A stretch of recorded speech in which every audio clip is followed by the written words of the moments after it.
Member of Parliament from Freeland Central constituency. Thank you. We'll proceed with Office of the Auditor General. You can proceed.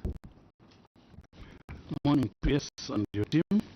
I'm Emmanuel Tembo, Acting Deputy Auditor General, Audits, representing the Auditor General, and I'm accompanied by Mr. Shadrach Tumbo, Director, Mr. John Siameja, Acting Director, and Charles Chiwele, Principal Auditor, Maggie Chivale, Senior Auditor, Safeli Sama, Senior Auditor, Mr. Orlando Mtate, Auditor, Mr. Luinda Sinyani, Auditor Research, and also we have Lawrence Lukanda, Assistant Auditor, and Mr. Herbert Banda, Senior Auditor. Thank you, Accountant General's Office. You can proceed, followed by the Office of the Controller. Thank you. Good morning, Chair. Good morning, members. My name is Stanley Mwemba, representing the Office of the Accountant General, accompanied by Mr. Kendrick Siame. Thank you. Thank you. Please make sure you speak through the mic for recording. Controller's Office, you can proceed. Okay. Parliamentary clerks can proceed. Thank you, Chair. Good morning, the two permanent secretaries. My name is Alvin Himori from the Office of the Clerk. I thank you. Good morning. My name is Priska M. Shimalungwe from the Office of the Clerk. Thank you. Media, you can proceed.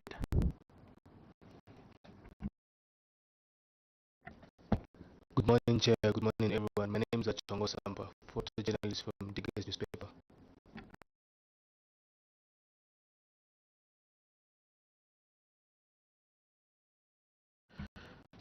Thank you. Any other people who have not mentioned, who are either just come for public hearing, you are not part of any media fraternity, you can proceed and introduce yourselves.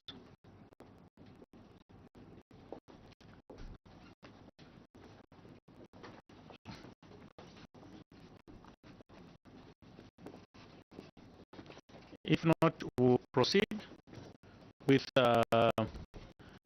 introductions.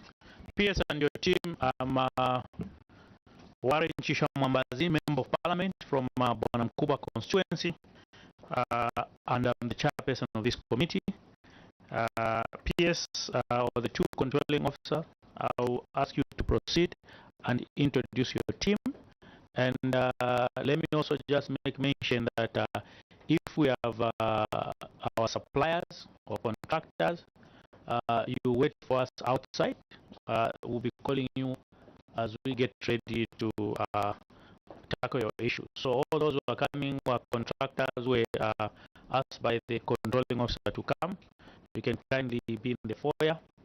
Once we are ready for you, then we'll call to come and address some of the issues. Thank you so much. PS, you can proceed and introduce your team. Thank you, Honorable Chair, and good morning once more. Good morning, honorable members of the committee. Good morning, colleagues. My name is Yvonne Pundu, Permanent Secretary in the Ministry of Agriculture in charge of administration. I'll allow my colleagues to introduce themselves.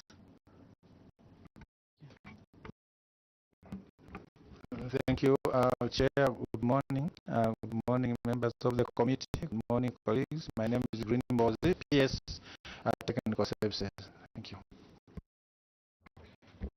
Good morning, Chair. Good morning, honorable members. My name is Mwendelu Msoka. I'm Director of Business and Marketing, Ministry of Agriculture. Good morning, Chair. Good morning, members of the committee. My name is Namata Kalaluka. I'm Director of Finance in the Ministry of Agriculture. Thank you. Good morning, Chair. Good morning, honorable committee members. My name is Doreen Malekano Chomba, Ministry of Agriculture, Department of Plant Quarantine and Phytosanitary Service. Thank you. Good morning, Honorable Chair. Morning, honorable members of the committee. My name is Chizumba Shepande, Director, Department of Agriculture. Good morning, Chair. Good morning, everyone. I'm Phyllis Kachosha, Director HRA.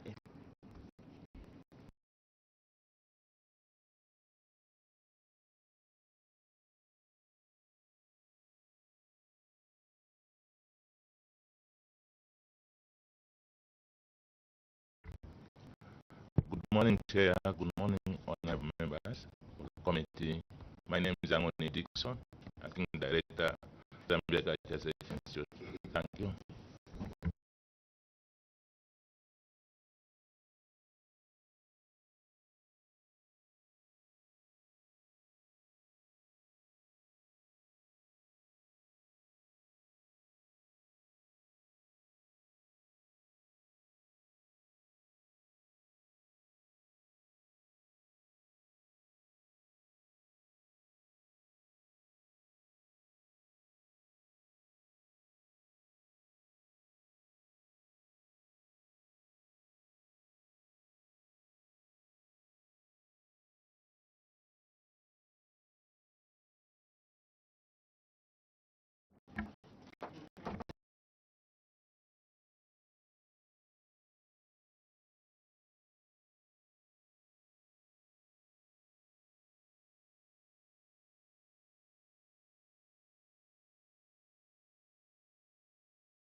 Good morning, Chair. Good morning, everybody. I'm Martha Kapila, Acting Head of Internal Audit Department. Good morning, Chair. Good morning, honorable members. I'm Nathan Piri from Seed Control and Certification Institute in the Ministry of Agriculture. Good morning, Chair. Good morning, honorable members of the committee. My name is Amumba Bernard. I'm from the Policy and Planning Department of the Ministry of Agriculture. PS, or let me say the controlling officer and the PS technical. There's one more, you can proceed.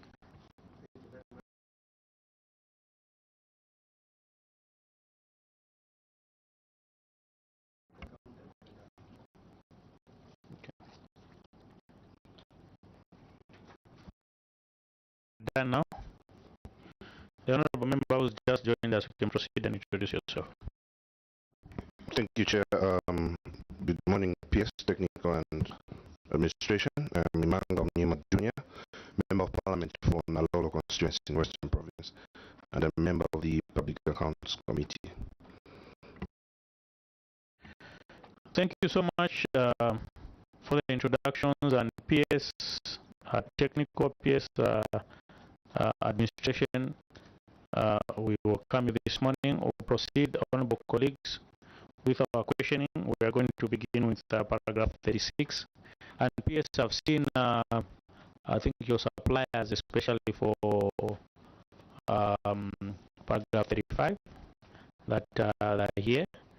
I think it's just, which are just those other 10 companies, which I think we haven't seen. I've looked at the record. So maybe when we finish paragraph 36, then we can switch to those two paragraphs so that we can have our interaction with them, then we can release them to that effect, so that we also don't keep them long. So maybe we can proceed with 36 as we wait for, if there are any others who are coming. Then once we do 36, then we proceed to the other two paragraphs. Then we can call them, have an interaction, then they can leave. So, honorable colleagues, we proceed with 36. Submission is on page 1. Budget funding and expenditure. Any question on budget funding and expenditure, you can proceed. Paragraph 36 is on the blue file, the big file.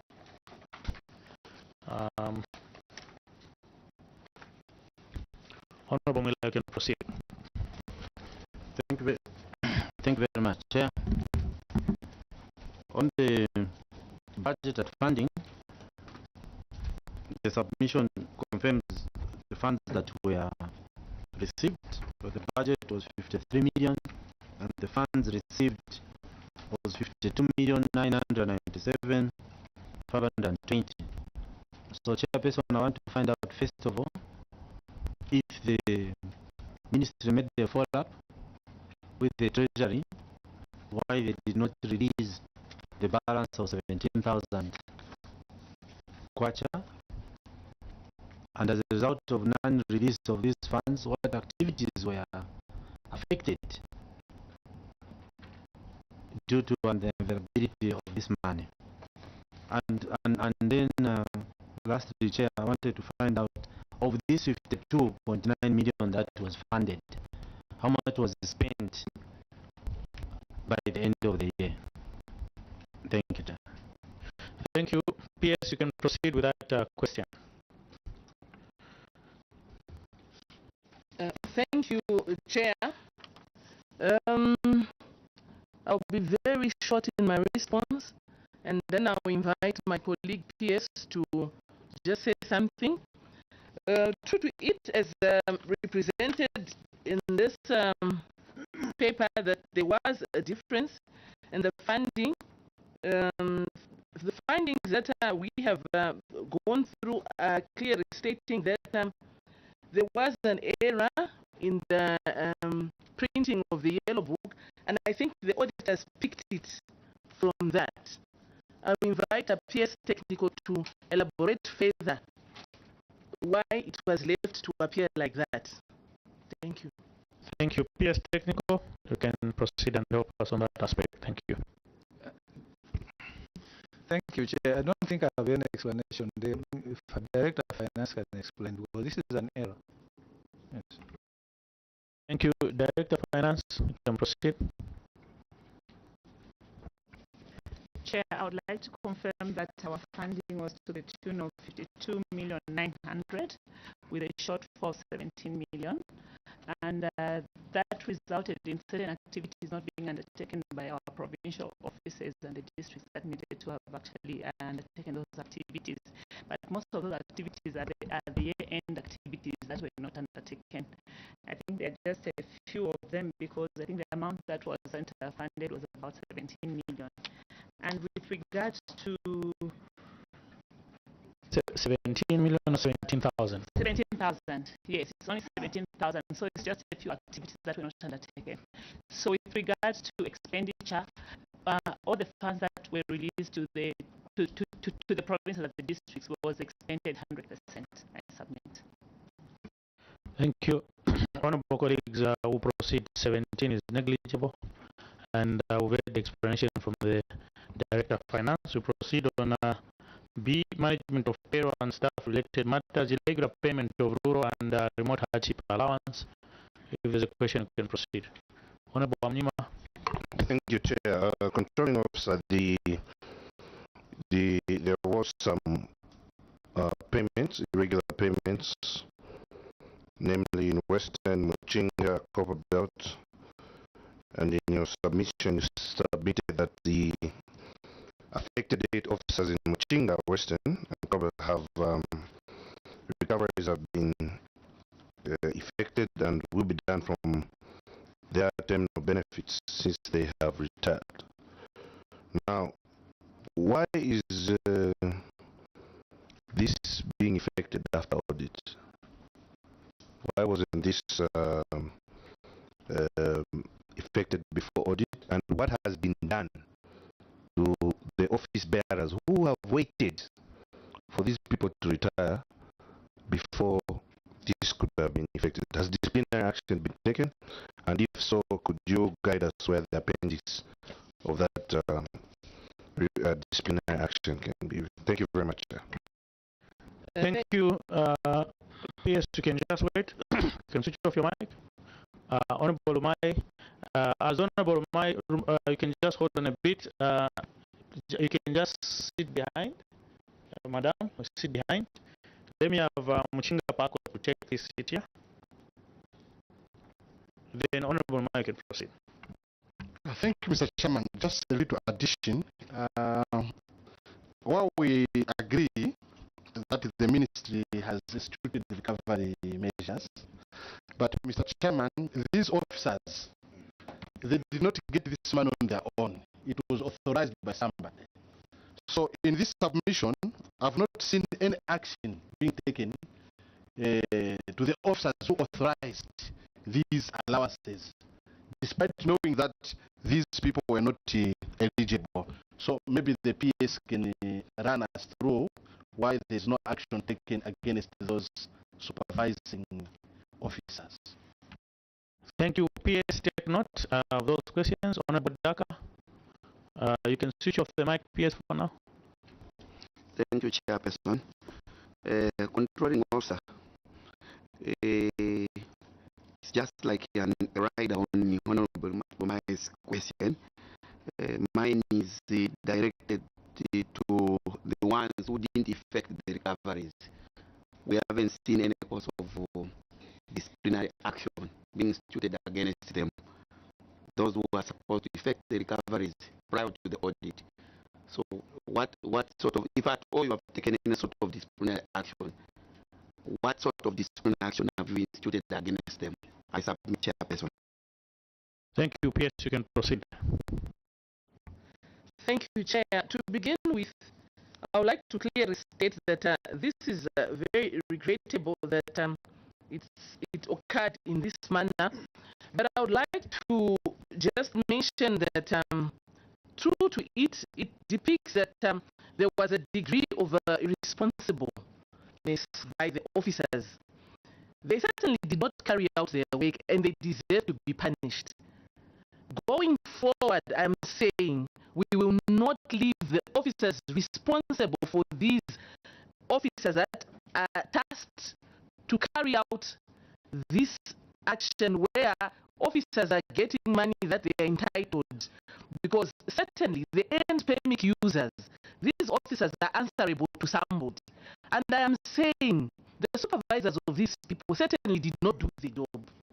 They are not ways about it, and therefore punishment or disciplinary action must be meted on these people, and it shall certainly be meted. And this goes as far as the PACOs.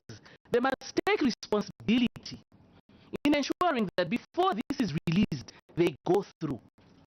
I think that's the way to go for now. This happened, but the corrective measure has been done. Recoveries have been instituted. Yes, Honorable. Yes, just hold on, Honorable Mnyima.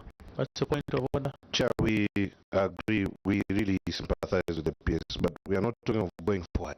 Yes. What was done with this? Because we are concerned because these audit queries were particularly on payroll for Ministry of Agriculture were adequately addressed last year. So this is a PS, this is a repeat of audit queries, and we are not asking of going forward. We understand the regret, but we want to know, yes or no, were these people disciplined? Is it yes or no? And if they were, where are the disciplinary actions? Because these irregular payments were adequately addressed. A full audit by the Office of the Auditor General on just payroll issues last year. We sat here deliberated, so the committee wants to know current status. I submit, Chair. Thank you, Honorable Mnyima. Director, is your Director HR here? Thank you, Honorable. Before you proceed, yes, you can just first for now switch off the mic. I'll call upon you. Let's start from Director HR, then we come to you as a controlling officer. Director HR, there are these payroll issues. Rural hardship allowance. What's your comment before your PS comes in? Thank you, Chair. Unfortunately, the officers involved were not disciplined. Yes, we have instituted recoveries, but no disciplinary action was taken thereafter. Thank you, PS. You can proceed. Thank you, Chair. I also wanted to comment in a similar manner to say there was not disciplinary action that was meted on these erring officers, but certainly it shall be effected. Yes, thank you.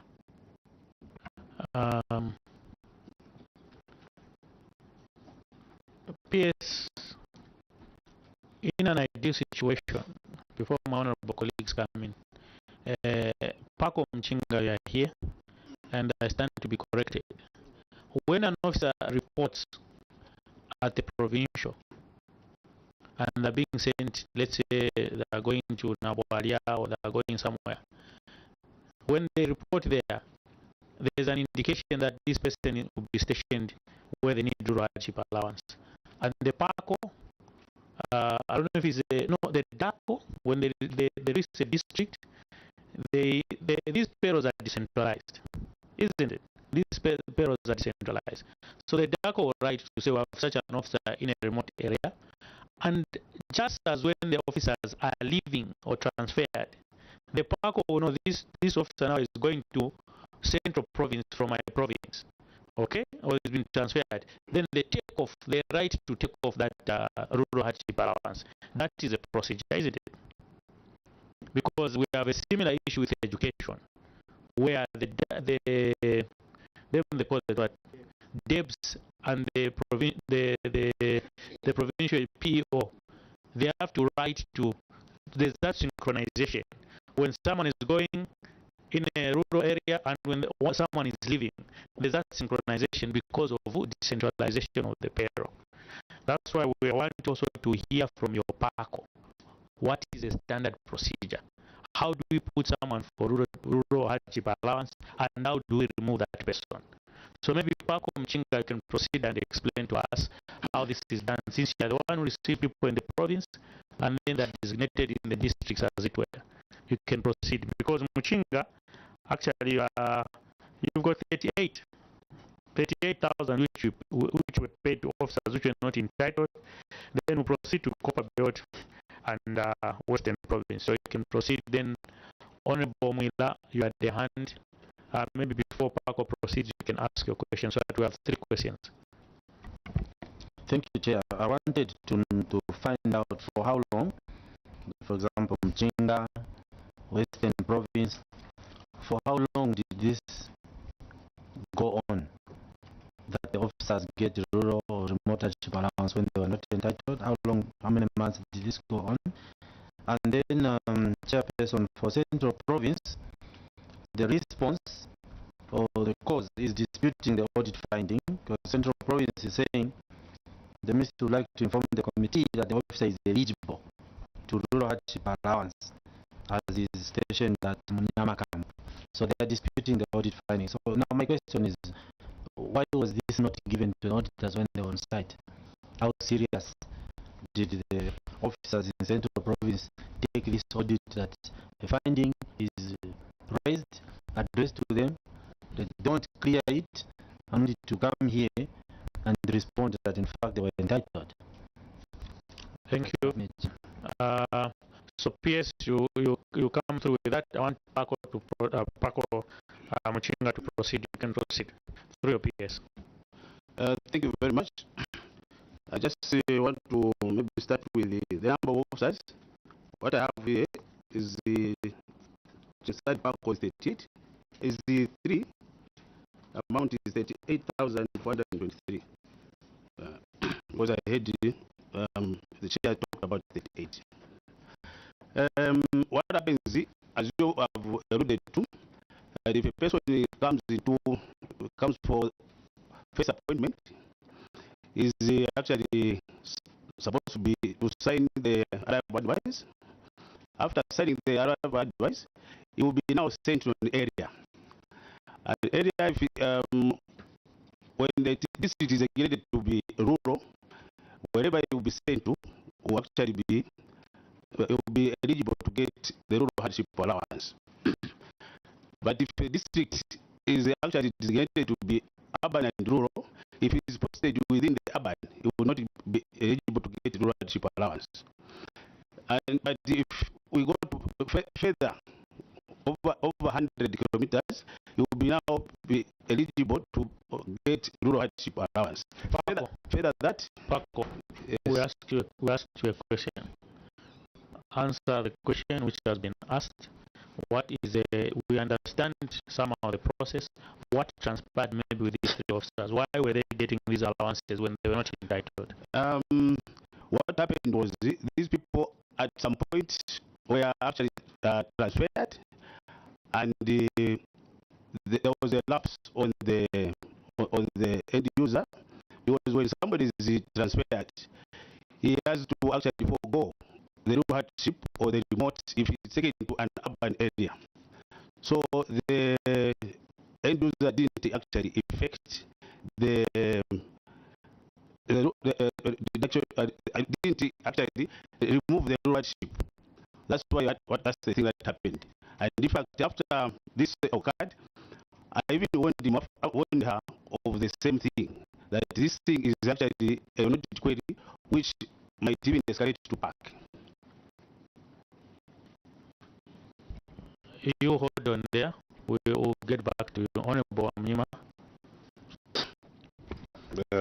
Chair,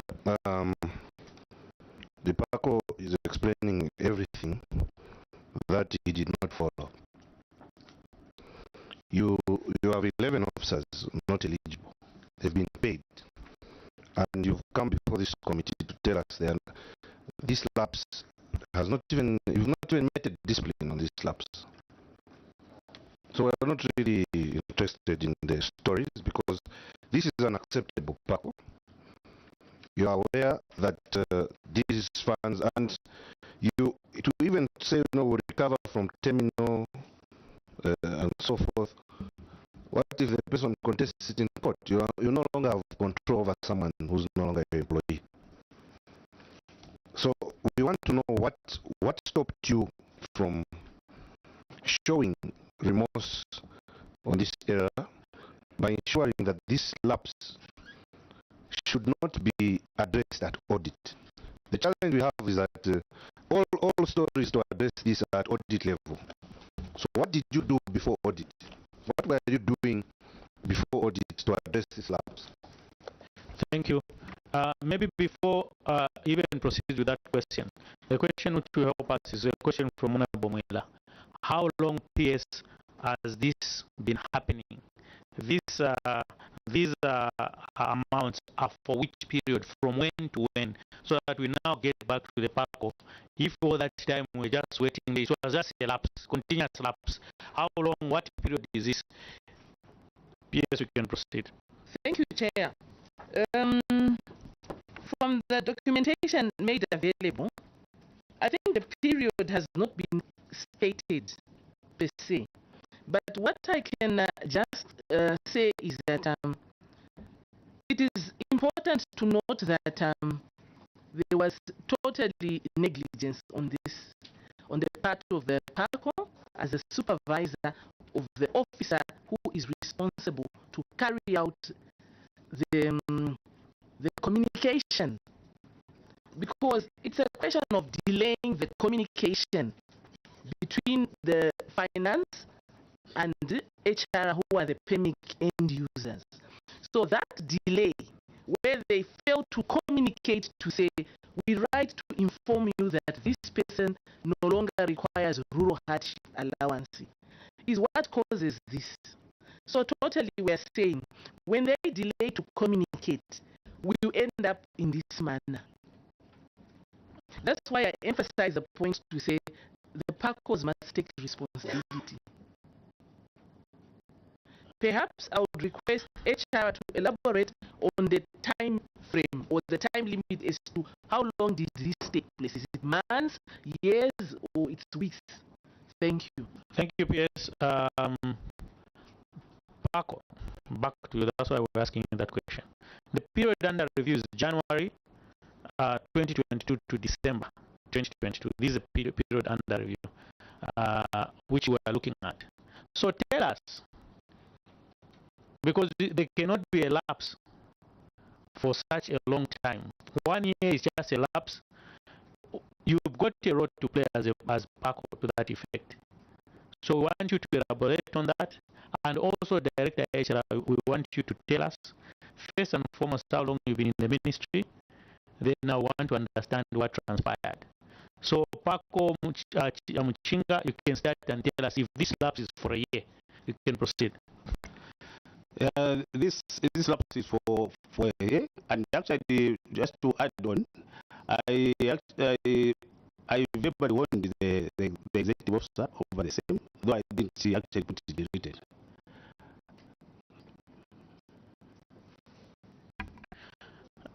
Paco, that answer cannot be admitted before this honorable committee. Okay, you cannot have a lapse. For 1 year, you were just verbally warning. What are the processes from verbal warning? It should be written. Because there's a supervisor, so what were you supervising? Maybe before you proceed, let's have a Director HR. What is the issue? How long have you been in the ministry? Thank you, Chair. I reported in May this year. Thank you. You reported in May this year. Yes, Chair. How long have you been in the civil service? 20 years. So you're well vested. You're a guru for that matter in terms of HR. For you to even become Director HR, you pass through all these stages and you know the standard procedure. Okay, so my question to you, what have you done or what are you doing to ensure that you mitigate this? We're not only interested in recoveries. I think this has come before this honorable committee. Recoveries are not interested. How are we mitigating? Because we have got opportunity cost and value for money. When you give these our colleagues, the civil servants, they get this money. How long will it take you to recover? Maybe you'll be recovering 100 kwacha or 200 per month. For so many years, you've given them a loan, and you're depriving other people. So tell us, moving forward, because we did a payroll audit, which Minister of Agriculture came under the PS technical, and we did make strong recommendations.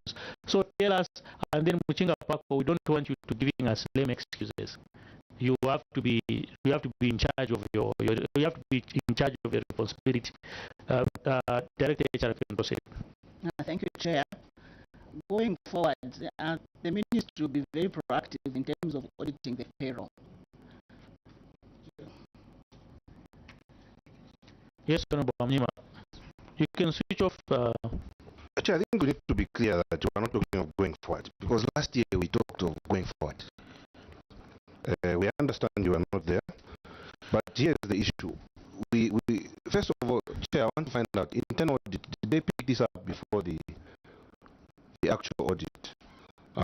Because from the submission, and when you look at the dates, you would find that in fact, Chair, they waited for the people to retire. Then now you want to start recoveries. So why did you wait for audit? And did the internal audit pick this up? If it was not picked up, why? I just want to know, Chair, is there internal audit in this meeting? Internal audit is there. So let's Director HR, I can finish your submission, and then we'll get to Paco, then internal audit. And Chair, she submits. We want to know on this particular issue what is her view. Why this discipline is not being met, not going forward on this issue. Thank you.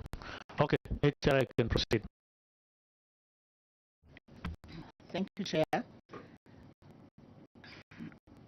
I wouldn't really say why disciplinary action are not being instituted on the erring officers, because procedure entails that when such things happen, the person who's getting that allowance, it's clear stated on the pay slip that overpayment or underpayment should be recorded. So officers, one, they do not report that payment that they are not eligible to. Secondly, our pandemic users, when they're introducing those people on payroll, if somebody is coming from rural to urban, they should be able to remove that allowance where an officer is not eligible to, but they're not doing that. So for me, I would just say that probably we are not really supervising our workers properly, because if we are, such things will not be occurring. So this is what I'm saying going forward. We'll be auditing our payroll regularly. And two, in the provinces, I don't know whether you're aware, payroll is being managed by executive officers. So we are thinking that we should have human resource management officers managing the payroll. Such things then will not be occurring. So during our recent restructuring exercise, we've proposed that we introduce human resource officers in all provinces so that such kind of problems should not be occurring. Thank you, Director. PS, if I have people here, your officers who are not answering questions properly, I'll chase them, because I don't want people to be giving this committee excuses. So, Paco Mchinga, is it Mchinga? Can you tell us why you're not doing your job? HR has done their explanation, which is progressive, but can you tell us why you're not doing your job? And then PS also take note, the issue of using executive officers is a big anomaly, I think, which we need to look at. So after Paco explains, then PS, you come in. You can proceed and explain why you are not doing your job, because it cannot take you a year without highlighting those issues emanating from your province. Then when you finish, you take leave. I want to copy about there. You can proceed. Thank you, Chair. As I mentioned, the payroll is managed by the executive officer, and she's been working on that. And those are some of where there were problems. And this thing came to light just this year, that there's this issue that is happening, and that's why I even called her. Paco, and your PS, your Paco is clearly not doing anything. He's got no know-how of what is happening. The one who has mentioned the executive officers is the director HR. In his submission, he didn't even mention that. And again, he's going around circles telling us stories and explaining things. He's merely not carrying out one of his duties, which is very, very sad. If we move at that pace, then we'll have a lot of problems. So you can please take leave, go and sit. Then Cooper come there, can switch off the mic. Honorable Mnima, before then PS will come in. Chair, even this issue of executive officers, why isn't this querying the entire country? If the excuse is these are executive officers, but here you only have Muchinga,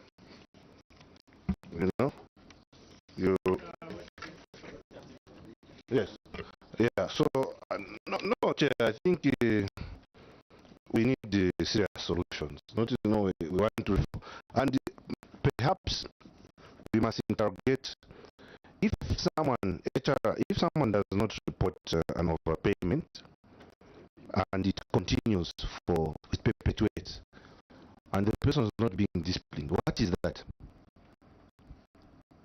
Thank you, Chair. Maybe I should come in a little bit. PS, before you come in, I will allow you to speak. So let's have Director Technical to proceed. PS Technical. PS, you can proceed. Thank you, Chair.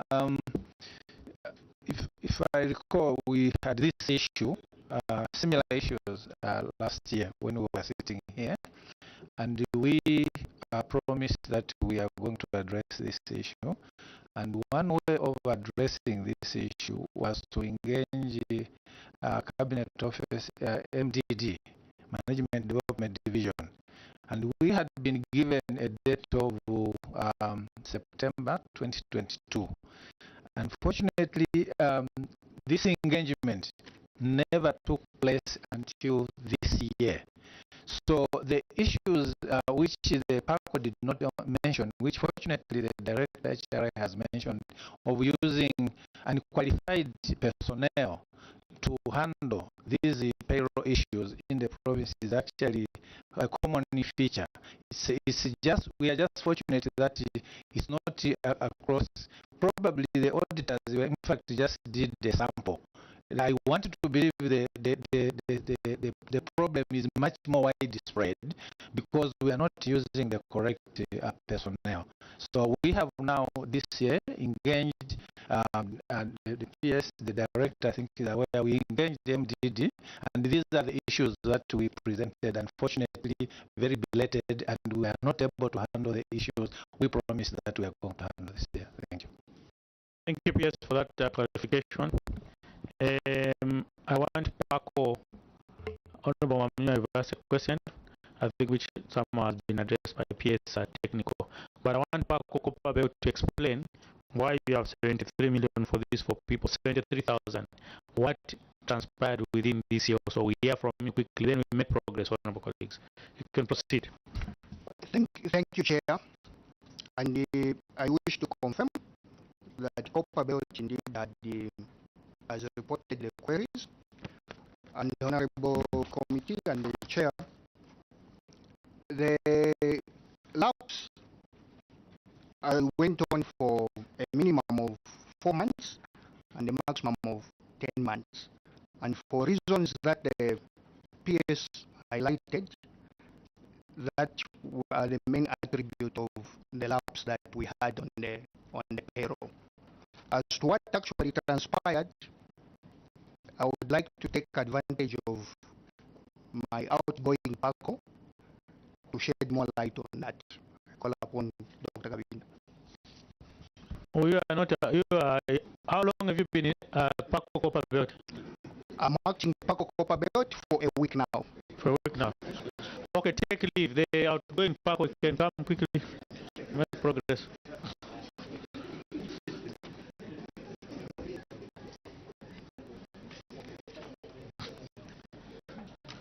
While the outgoing Paco is sitting, internal audit, did you pick these issues and did you highlight to management that these anomalies in the provinces? You can proceed. Thank you, Chair.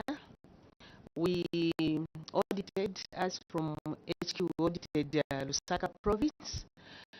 Then our colleagues from Ministry of Finance audited the other provinces, and they are not yet done with the report. But as you can see, for Lusaka province, most of our management acted on the queries, and you can see that there are no queries for Lusaka province. But we've taken note as auditors, and this coming work plan is there. We'll have to audit all the provinces.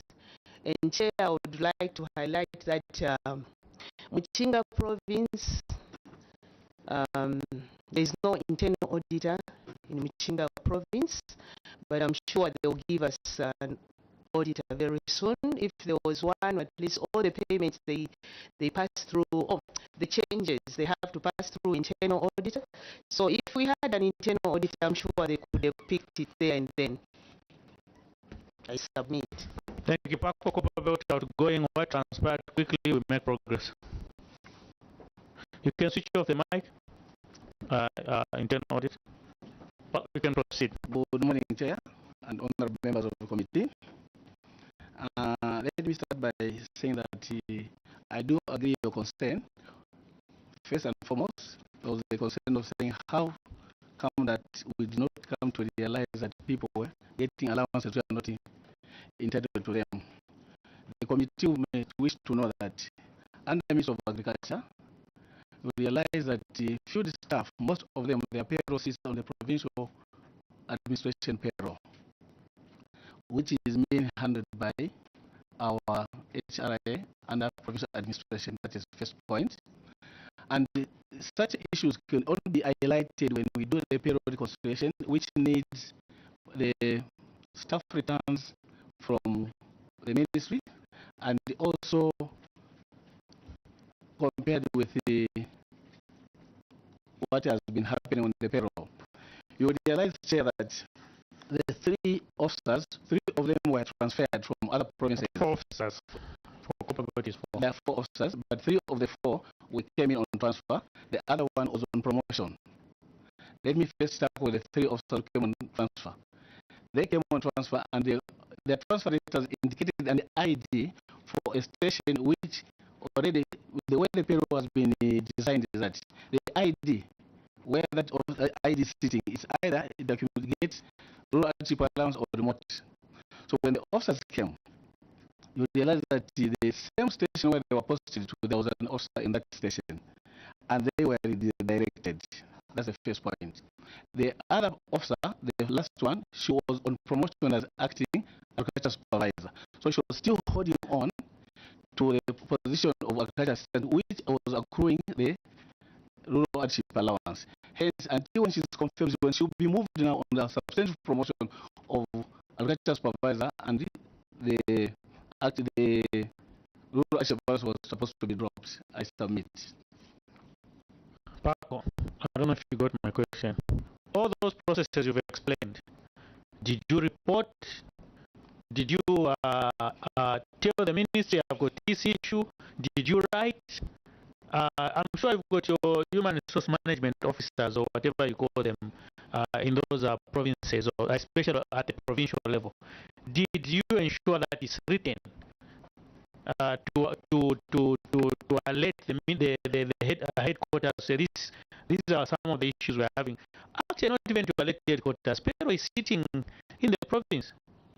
It can be said, can we have the next month input, can we change ABCD, or we have this issue, can this be dropped off so that while we're waiting for subsequent positions, then we can proceed in such a manner. Did you make those follow-ups? You can proceed. Thank you, Chair. I did mention that the payroll sits under the provincial administration, of which I have no direct control on the payroll as my office.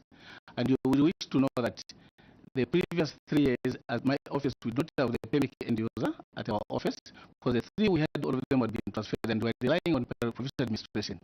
For us to come to know, it's supposed to be through the reconciliation of the payroll with monthly returns of each month, which is done by the office at provincial administration, which have got no control over them. Nevertheless, when the query was brought up, we sat with provincial administration. You realize also that the same query appeared under provincial administration. I submit. PS, we'll proceed, but we're having problems because the way your outgoing Paco is explaining, we do get the explanation, but we don't deal with speculations. That's why I'm asking you. When you found out that, or when you had difficulties, you cannot access the payroll, you don't have an end user, is there something written to say, yes, we wrote, and you see that insulates yourself as Paco? Because you say, me, I wrote, you say I've got these issues. Okay, and provincial admin, we don't have access to the payroll, and there's no end user. Okay, and then it takes you out. And then we look at the processes and the systems. But if you are just saying you wrote, you don't have what, you are just giving us reasons with no evidence to substantiate what you are saying. That is my problem. And that's a problem of this committee. Honorable Ferrari, last intervention, then we proceed. Chair, through the controlling officer to the Paco. Paco, are you saying you don't have provincial meetings, administrative meetings, where you are able to analyze some of these things? Are you telling this committee that you don't understand the establishment for the province as head of this ministry under that province? You don't have an idea of what sits on the establishment. That's what you're telling the committee. Paco, we can proceed with those 2 issues. If you don't have documentary evidence, then I'm sorry, we cannot admit your submission. You'll have to go and take your seat. So tell us if you have that, and you can answer Honorable Mpalari's question. Proceed. Thank you, Chair. Honorable, we do it, and I've got evidence to that effect, of which also submitted to this committee in the other sitting for provincial administration. We did write to Cabinet that the payroll for Ministry of Agriculture be handed over from provincial administration to our ministry, and the evidence is there. I submit. Thank you. Let's progress. You can go and take your seat. Number 2, payment of salaries to an officer on an approved study leave. Chinsali Paco, Honorable Sabao, then Honorable Mwamba can proceed. Thank you, Chair. Chair, an officer was paid an amount of 95,997 while she was on leave without approval. PS, why did you pay a salary to an officer who was on leave without approval? And the second part of my question is in relation to Appendix 2, where a disciplinary action was taken on 3rd November 2023. Coming from this background, PS, why is your ministry being reactive? Because you only took disciplinary action after the auditors came to your office. So my question, why are you being reactive when you had this issue pending? I submit, Chair. Thank you, Honorable Mwamba. No, my question has been overtaken by events. Thank you. Thank you. This is Chinsali. Chinsali is what? Muchinga again? Why is he saying Chinsali Paco, not Chinsali Dako? Because Muchinga is Paco, then Chinsali is not a district in Muchinga. It's Dako, right? Do we have Chinsali Dako? No? So you can proceed PS to answer that question. Then Paco, you still come and sit here. Muchinga Paco, come back. You can proceed, PS. Thank you, Chair. Indeed, it is regrettable that the officer was being paid this money, and she went ahead on study leave without approval. First and foremost, I wish to state that the officer has committed a serious offense, because there's no way she could have proceeded or he could have proceeded on study leave without approval. That is not acceptable in the civil service. You need to get approval to go. So this is already an offense committed, and indeed this person has a pay slip they draw, which clearly states that at the bottom there, if you are going to collect this money, you are certainly committing a crime. Every civil servant knows that. So to just mention, I would like to say that this officer deserves punishment, and certainly it's being meted. Disciplinary action is being taken against the erring officer. It is unfortunate that the disciplinary action has been taken later. It should have been meted immediately. It's certainly regrettable, it's unfortunate, and really we must mention that this should have not happened. Thank you, Chair. Honorable Daka. Thank you, Madam Chairperson. Controlling officer, this whole thing took 12 months. 12 months. Drawing a salary for 12 months untraced. So the committee would want to find out whether you have systems in your ministry that would ensure that such things, the moment they happen, that they are able to be picked immediately. Because from the look of things, your systems are completely gone. It can't take 12 months, and moreover, it had to take an audit for you to know that really there was such type of an anomaly happening in your ministry. Controlling officer, first of all, can you tell us as a committee whether you have systems in your ministry which are aimed at addressing such type of things? And if you don't have, what is it that you have put in place that now you know to ensure that there is no reoccurrence of such type of advice? I submit, Madam Chairperson. Thank you very much, Chair. In addition to what Honorable Daka has asked, in government there are systems. Someone disappears for 10 days, immediately disciplinary action kicks in. Now, 1 year, this person has gone, because I have read the charge letter. The charge letter is absence without approval. For the whole year, I would like to find out the immediate supervisor to this officer who kept seeing an empty seat for 1 year and do nothing to raise the alarm and wait for the auditors to come from Lusaka to go there and find an empty seat. Someone has been paid for the whole year, and then they start disciplinary actions. Understood that the officer is at fault for disappearing without approval, but also who was supposed to be expecting output from this officer? What action did they do? Did they let someone disappear for 1 year without alerting the relevant officers? What discipline are you meting on the supervisor also for keeping quiet when the officer whom they supervise has disappeared for 1 year and they don't raise the alarm? They also deserve disciplinary action. I submit, Chair. Yes, you can respond to the two questions. Thank you, Chair. Truly speaking, the way the Honorable has put it to say, do you have systems? Yes, the systems are there, but the only thing that I'll say is this is purely negligence on the part of the supervisor, because certainly you know an officer has deserted their workstation and you are quiet about it.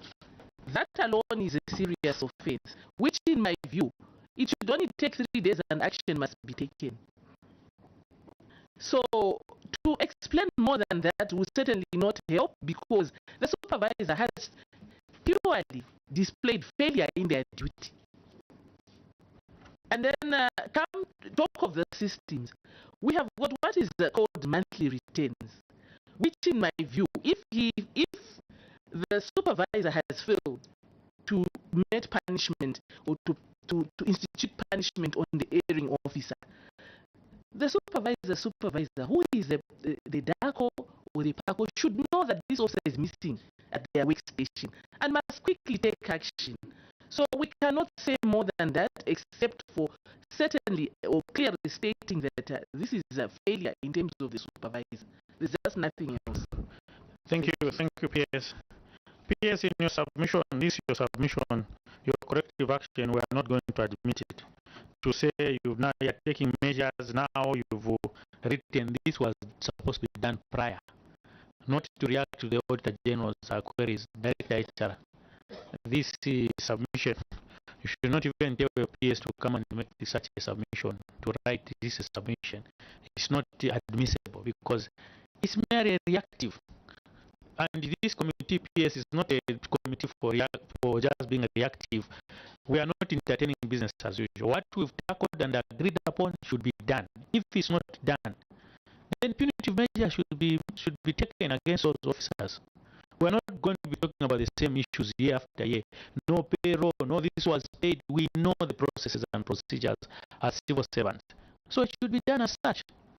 So we're not going to become here to talk show, we talk. No, we're going to do this, you go back. You come again the following, we're going to do this.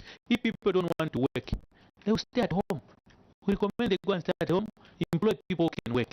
It's as simple as that. That's a recommendation for this time. People who are not doing their duties diligently, there are a lot of Zambians. 20 million plus, they want your jobs. Let them go and stay home. We have people who can do the job effectively. That's just my comment. Honorable Mai. Mr. Chairman, this is a committee of facts. Mr. Chairman,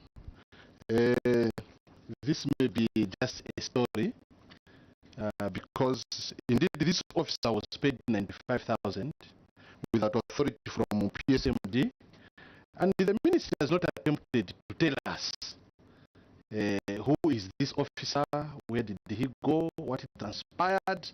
There is no single communication from the province or him writing anything to his supervisors. It is just a story that somebody went on unpaid. Somebody was paid 95,000 without authority from PSMD.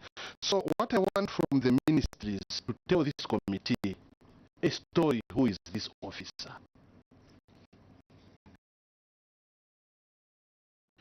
Thank you, Honorable. If you go to, is it Appendix 2? An approved study leave, there's an officer by the name of Miss Mutintambala. I think this is the same officer I'm talking about. But like you've said, PS and the Director HR, you see how you are being reactive. Look at your attachment. This is now what you've written. And it's 3rd November. And this is not what we're saying. We can't entertain this.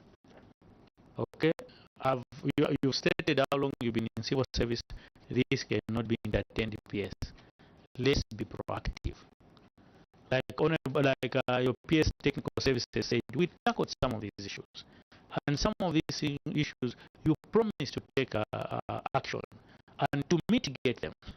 So we are not going to proceed as such. But anyway, without wasting time, last intervention, then we proceed to other items. Mr. Chairman, this document for 3rd November 2023, this is after the audit query. Now, my question is, why hasn't the Ministry of Agriculture told this committee what transpired? Because it's just a story. This appendix is just a story responding to audit query. So the interest is who is what transpired with this officer. Maybe this officer is not even there.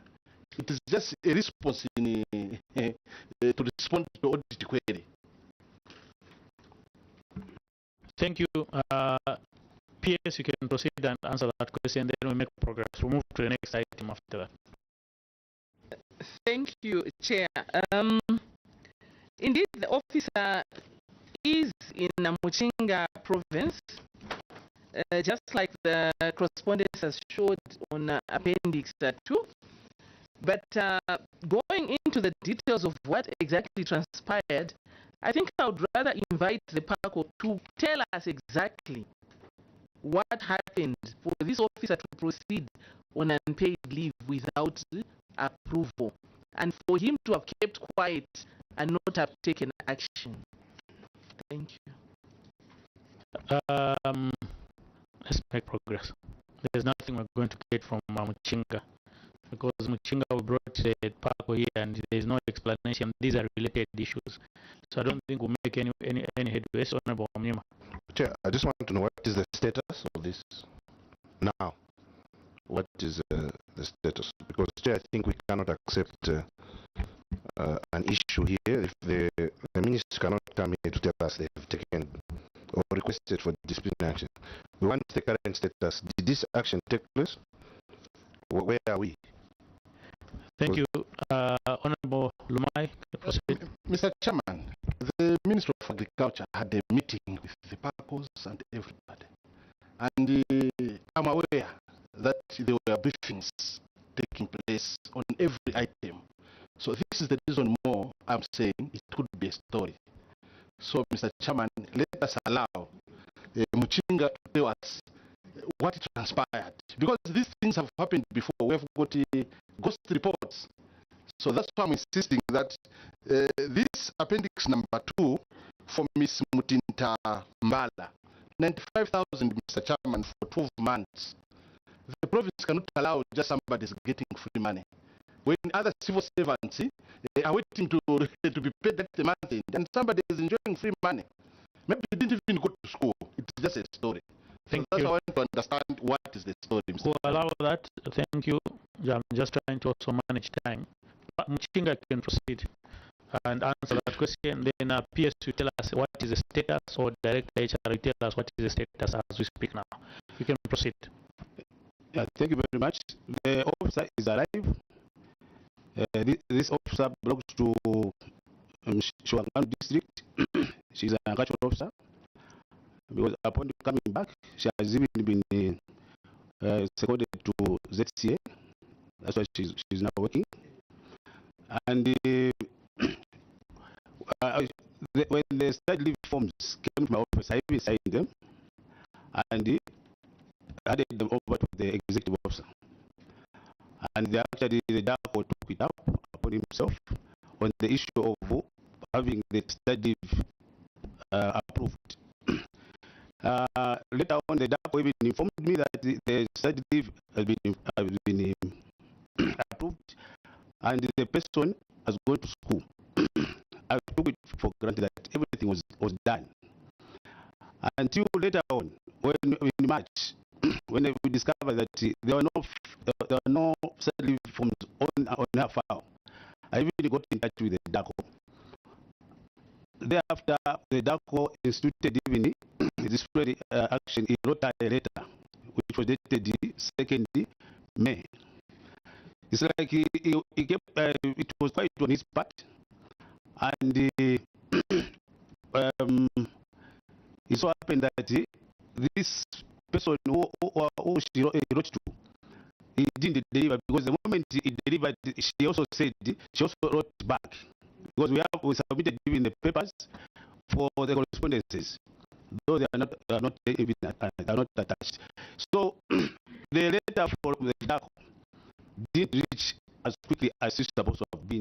That's why even the director wrote to me that can you institute disciplinary action, which I got to the DACO, said I wrote her a letter to exculpate herself on how and why she went to school without a study leave. I submit. Thank you. PS, tell us the status. Thank you, Chair. Let me allow my Director HR to give a brief on this, because I think this has not yet reached my office. Thank you. We can switch off the mic, Director HR. Proceed. Chinga, you can switch off the mic. Switch off the mic. Proceed. Thank you, Chair. The status, after being charged and she exculpated herself, nothing has happened. It has not gone to the disciplinary committee, and therefore this case is still pending.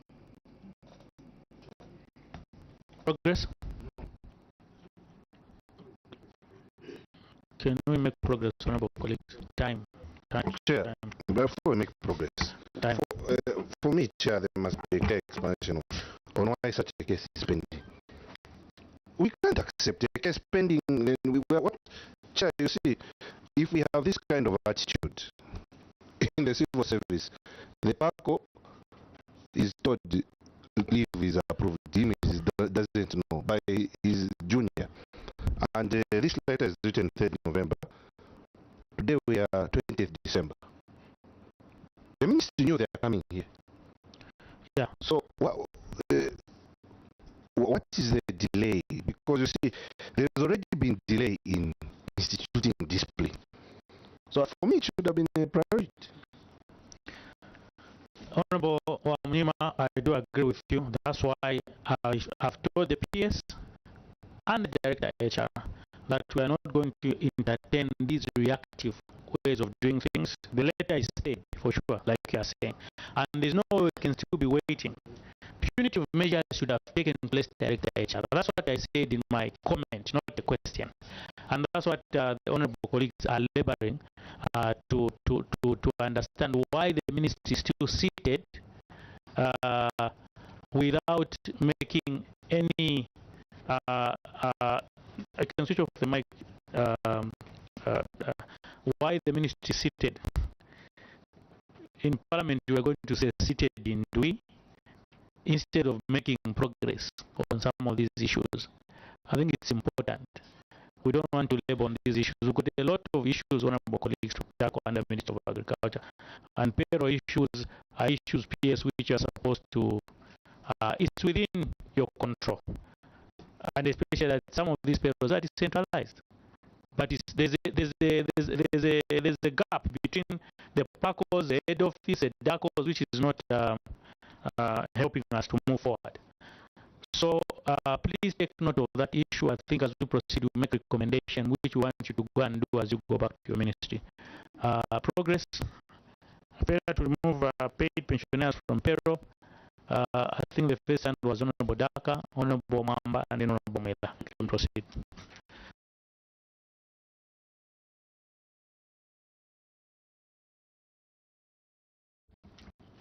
IT was IT.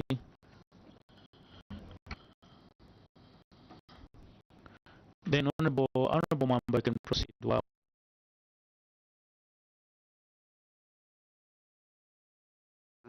Okay, I have it now. Mr. Chairperson will put another waste of expenditure on failure to remove paid pensioners on a payroll. Chair, the government lost 284,214. Mr. Chairperson, the committee would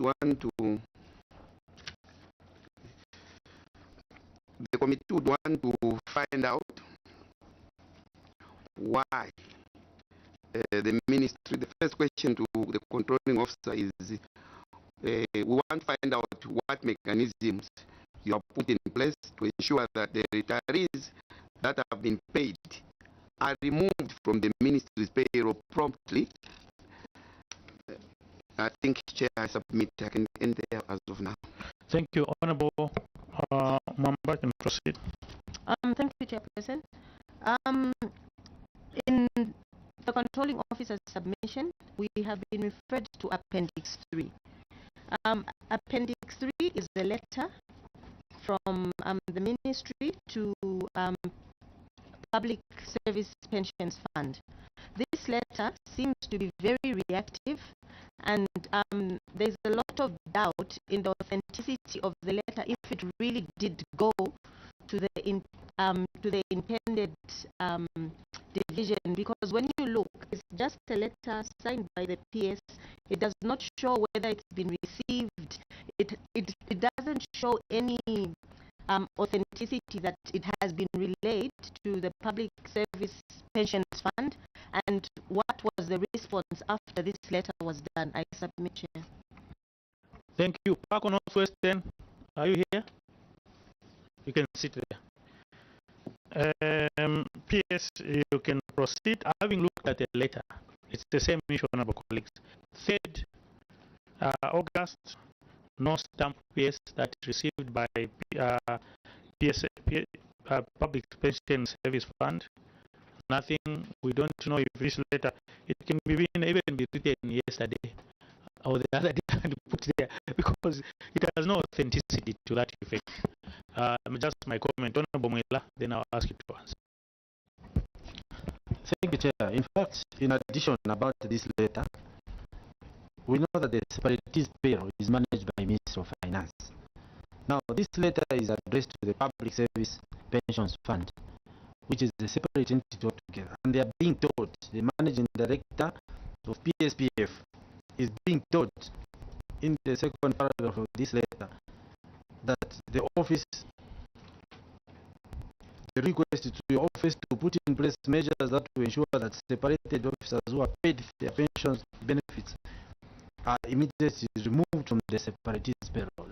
I think this is a misdirected request, because the Public Service Pensions Fund does not manage the separatist payroll. So how can they remove officers who get their pension? The letter is misdirected, and that's why this issue of authenticity, whether it even gains a lot of weight, because we are trying to address a problem but targeting a wrong person who can do nothing to remove a person from the separatist payroll. How serious is the ministry in addressing this issue? Secondly, Chair, the response, again, back to the response from the controlling officer, is saying on the response, page 5, the cause, the last paragraph, it's saying that the 4 retirees from Northwestern were removed from the separatist payroll after they were paid their dues. Therefore, they were not paid any salaries thereafter.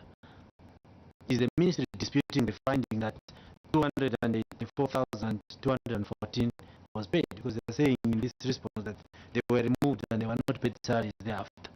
I submit. Yeah, which for me is also contradicting. If they were paid their dues, why didn't we recover what they were owing? Then we put them on separatist payroll. That is my thinking. PS, you can proceed with Director HR to help you answer that question. So PS, you can proceed with those 3 questions. Thank you. Thank you, Chair. To begin with, I would like to state that indeed this was found out to be a serious oversight. However, I would like to mention that these pensioners were certainly removed from the payroll, and as the ministry, going forward, we have appointed an accounting officer under the Department of Finance, who will now be responsible to make follow-ups on all these retired people, and as regards their payments, and ensuring that they are removed from the payroll. That is what we have done. I wouldn't like to say much. And talking of the letter, I clearly note that it does not have a date stamp, which indicates the letter received in that particular office where it was directed to. But I would like to believe that the letters are generated, I think, in 4 copies. So I do not know which letter the people who were putting up the document put out. I would doubt they put out the wrong one. Then maybe there could be a letter which has got a date stamp received. However, this letter certainly was misdirected because it should have gone to finance, where the separatist payroll is being managed. Thank you, Chair. Thank you, Director HR. Your quick intervention, then we'll proceed. Thank you, Chair. When an officer retires, the ministry then recommends that they are moved to the separatist payroll.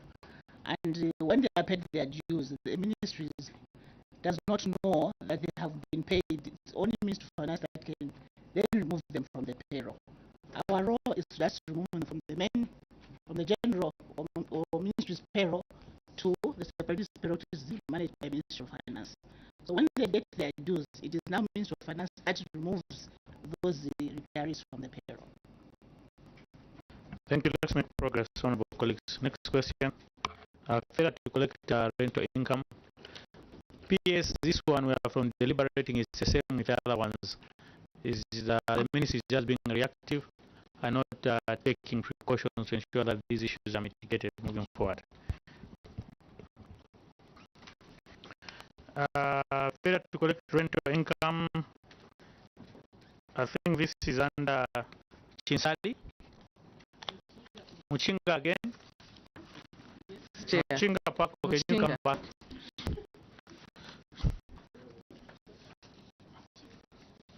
Honorable colleagues, you can proceed with your questions. Honorable Mamba. Thank you, Chairperson. In total, we have uncollected rental income of 228,000 kwacha, which is quite substantial. And for MAF site travel lodge, which is in Muchinga, there's an outstanding amount of 206,523. I would like the controlling officer to tell the committee why the tenants have been allowed to go so long with without paying any of their rentals, because this is quite a huge accumulation. And also, if the controlling officer will advise the committee when the outstanding rental income will be recovered from Mansa FTI as well. I submit, Chair. Thank you. Thank you. So that, honorable colleagues, what we can wind up with this paragraph quickly. Honorable Daka, I look at maintenance of infrastructure. Other members, you can ask questions. Honorable Vice Chair and insured motor vehicles. Then Honorable Wamnyima and Honorable Lungu, you look at an accounted for store. Then we'll have concluded quickly with this paragraph and look at other issues. P.S. There's a question from Honorable Mamba. You can proceed and answer that question. Thank you, Chair.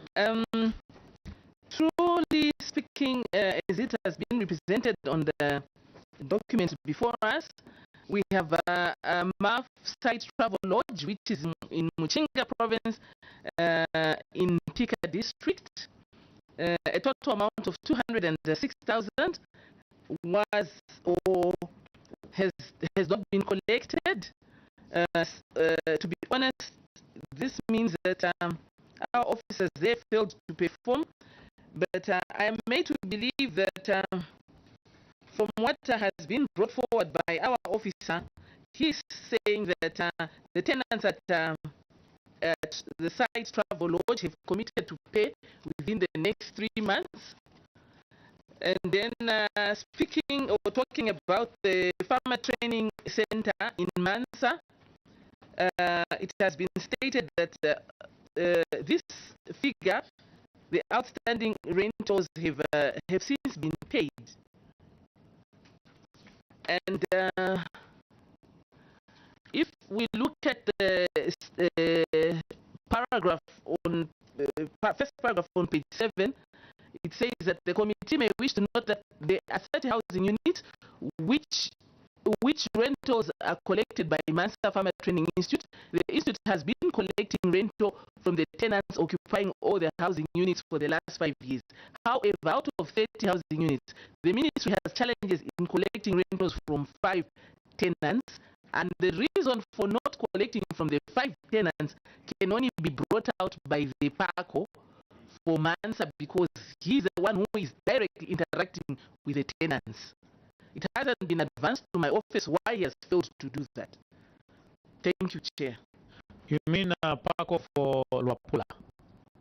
Or is it Mansa Dako? There are 2 issues here. There's MAF, which is in Muchinga. Yes. Then there's the Farmer Training Center, which is in Luapula. Okay. So the reason why I bring in the Mansa Paco is because of the Farmer Luapula. Luapula is the Farmer Training Center. Yes. And the Muchinga is MAF Travel Lodge. Okay. Thank you. Muchinga, can you tell us with the map what's happening and what's the government policy on this aforesaid lodge? What is the ideal situation? What needs to be done? Because we want to understand on the guidelines. Is it monthly rentals? Is it quarterly? When should they pay? And all that, and what are the other processes? Maybe Muchinga Park, you can explain to us. Then we'll have Rapula to come and sum it up. We can proceed. Thank you, Chair. This 200,000 was accrued between 2017, 2018, 2019.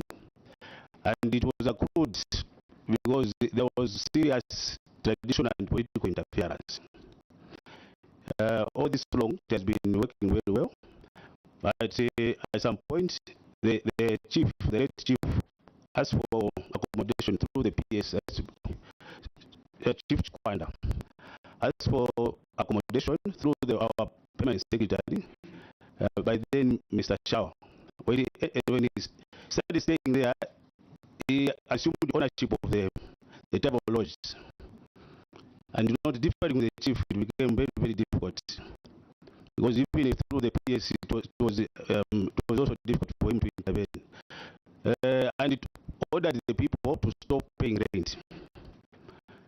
Then thereafter, there was also provincial administration came in. They wanted to turn the institution into a college for nurses. So the whole thing became more complicated, and it gave way to the tenants to a holiday of not paying. Afterwards, after the change in the political situation, we are relieved.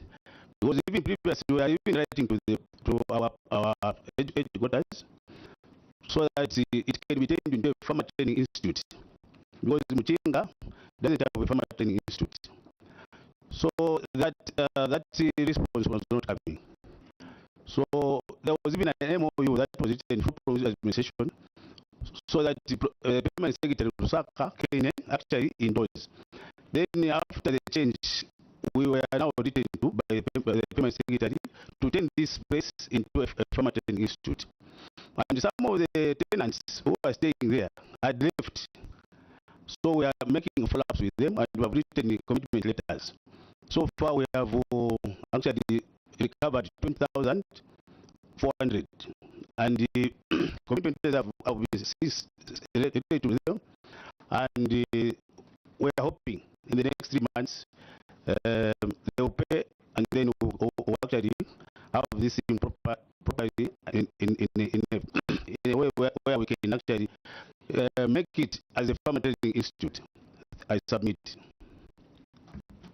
Honorable Mamba, can proceed. Thank you, Chairperson.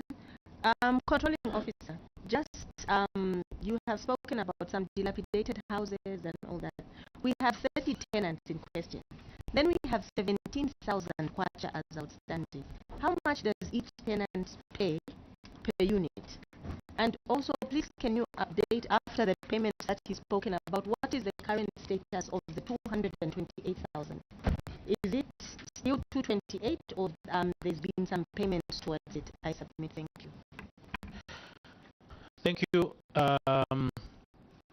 Paco, you can proceed and answer that question.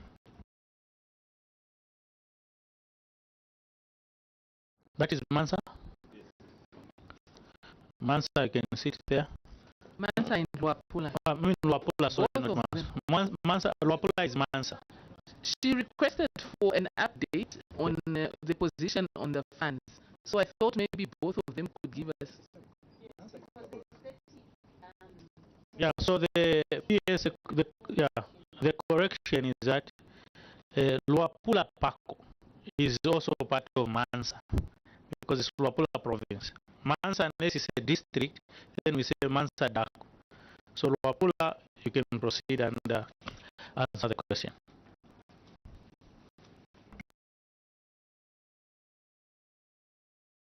Okay. Thank you, Chair. Concerning the tenants at the Mansa Farm Institute, the total number is 30, but those who are defaulting are 4. So the 17,000 is accruing from 4 tenants. And told 2 tenants out of the 4, they have since committed, they have paid, and they only have 2 tenants who are giving us problems. So the total number of tenants was 30, all of them cleared their bills, except the 4, and the 2 out of the 4 has since cleared their bills. Is that documented evidence? Director of Finance, are you aware they've paid, have they submitted the deposit slip to that effect so that we can have not seen anything here?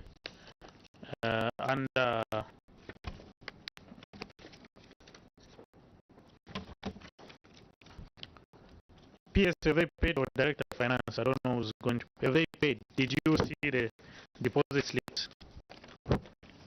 I'll allow the Director of Finance to give us a position. Director of Finance, proceed. Thank you, Chair. On Appendix 5, there is a deposit slip of about 1,350. I assume that is the payment that the PACO is referring to. I've seen that 1,350. Now he's saying the 30 have paid. So the 30 have paid how much, and where are the deposit slips of the payment which they've made if you've deposited it as PACO, Luapula? Can proceed. So thank you, Chair. I think the amount that was paid was cleared by auditors during the preliminary stages. So the total amount is not appearing here. It's only the number that was not cleared that is appearing in the final report. Okay, Auditor General, can you confirm that so that you can make progress? If you cleared that, and then we'll proceed.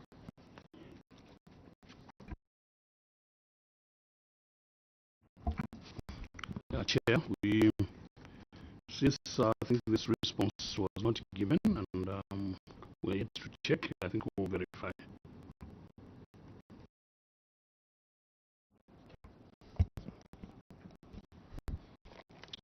Okay, we'll proceed. Auditor General, we need that to have, because I'm mentioning that it was cleared when you were still there. So those were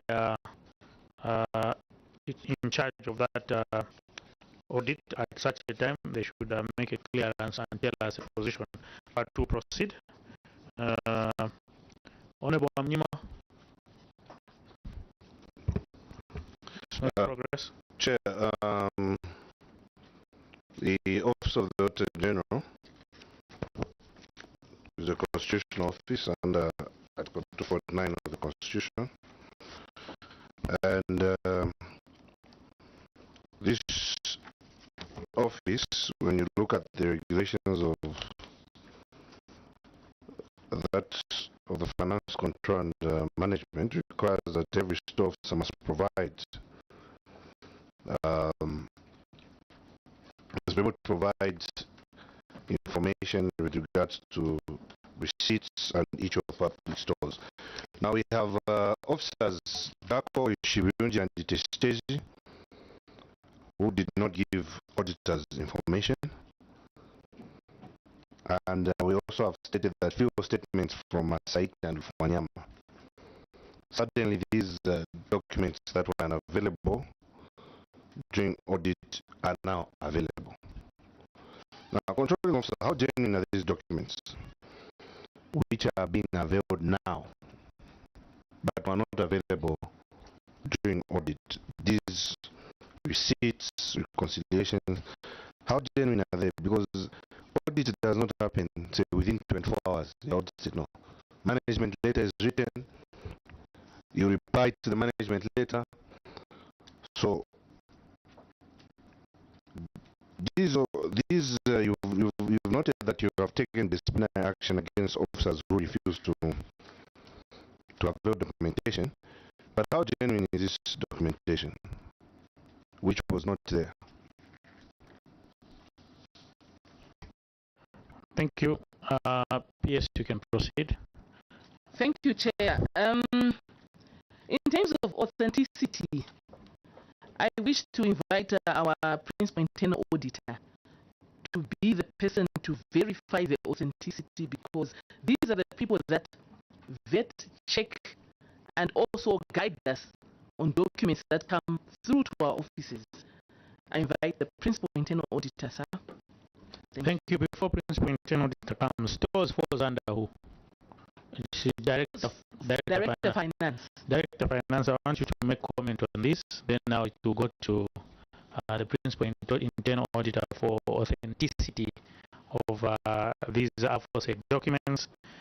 What is the status, Director of Finance, on these issues concerning stores? Thank you. Can proceed, Director of Finance. Thank you, Chair. Indeed, stores falls under the Department of Finance. But I would like to submit that in most of our stations, especially the outskirts, the ones in the provinces and the districts, we are actually understaffed. So you would find that some of these responsibilities are actually being carried out by people who are not supposed to carry out those responsibilities. And as Director HRA had indicated, we are undergoing a restructuring exercise to ensure that all our offices are adequately staffed to avoid issues of such nature. I submit, Chair. Thank you. Principal Internal Auditor, you can proceed.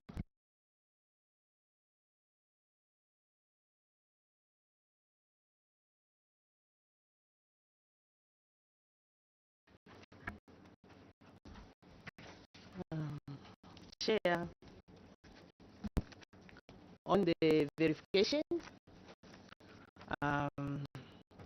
my team, internal auditors, those worked with, when they were looking at the queries, went through and verified the same.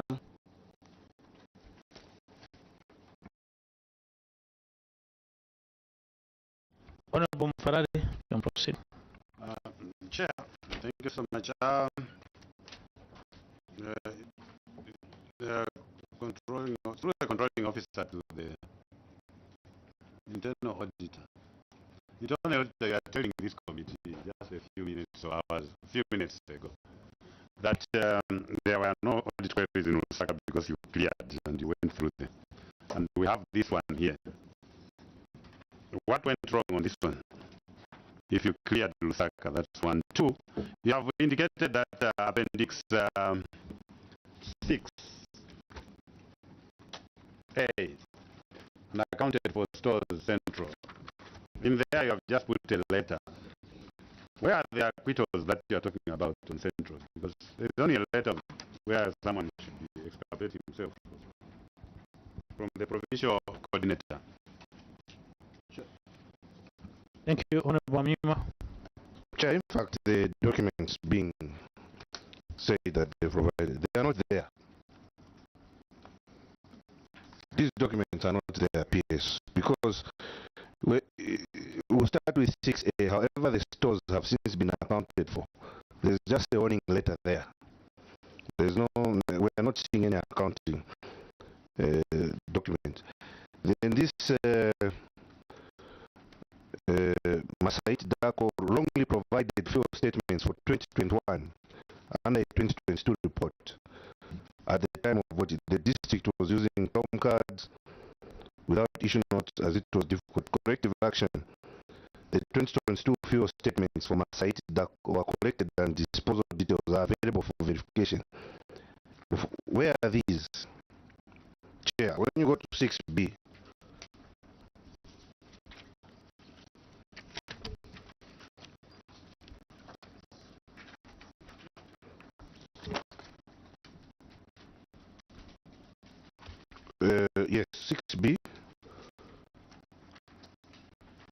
Where are the disposal details? Are these exit payment vouchers? First, we start with 6A. Where is the stores that have been accounted for in 6A? Appendix 6A, where is it?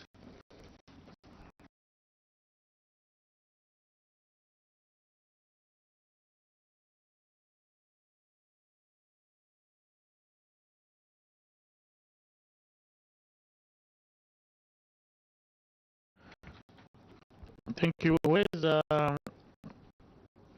Chilala, Provincial Agriculture Coordinator, Paco Central Province? You can swap with Paco Luapula.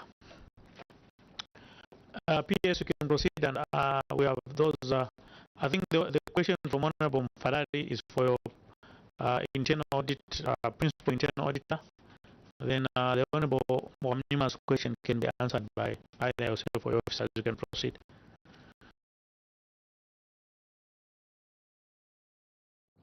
Thank you, Chair. I realize that, truly speaking, the unaccounted for stores document has not been attached here. I also don't have it. So perhaps the auditor will verify where this document is and why it has not been attached here. And then as regards the fuel documents speaking to the fuel, I think they are attached here in this same document.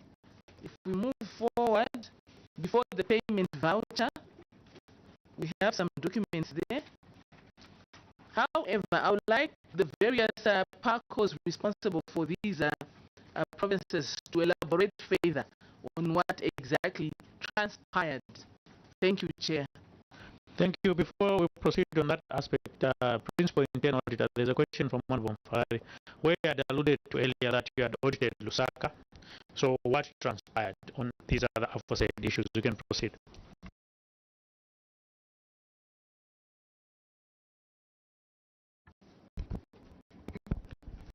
Thank you, Chair. I talked about payroll audit, not the other one. Okay, maybe the question is, yes, you spoke about payroll audit. Didn't you do the normal audit for these for Lusaka province, so that you looked at stores and everything, or you are not aware of the stores issues? Maybe. Honorable Farad. If anything, what the internal audit should tell us that he did a pre-audit to the ministry.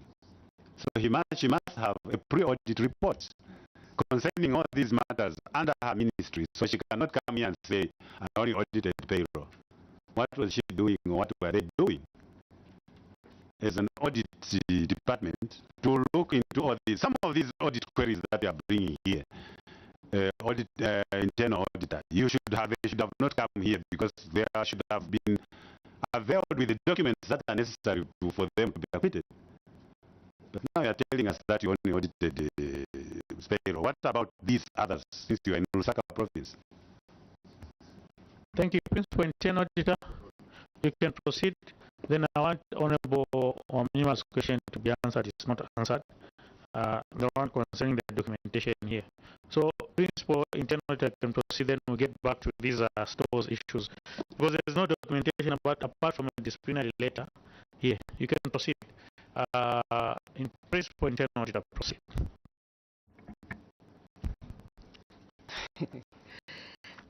I don't know.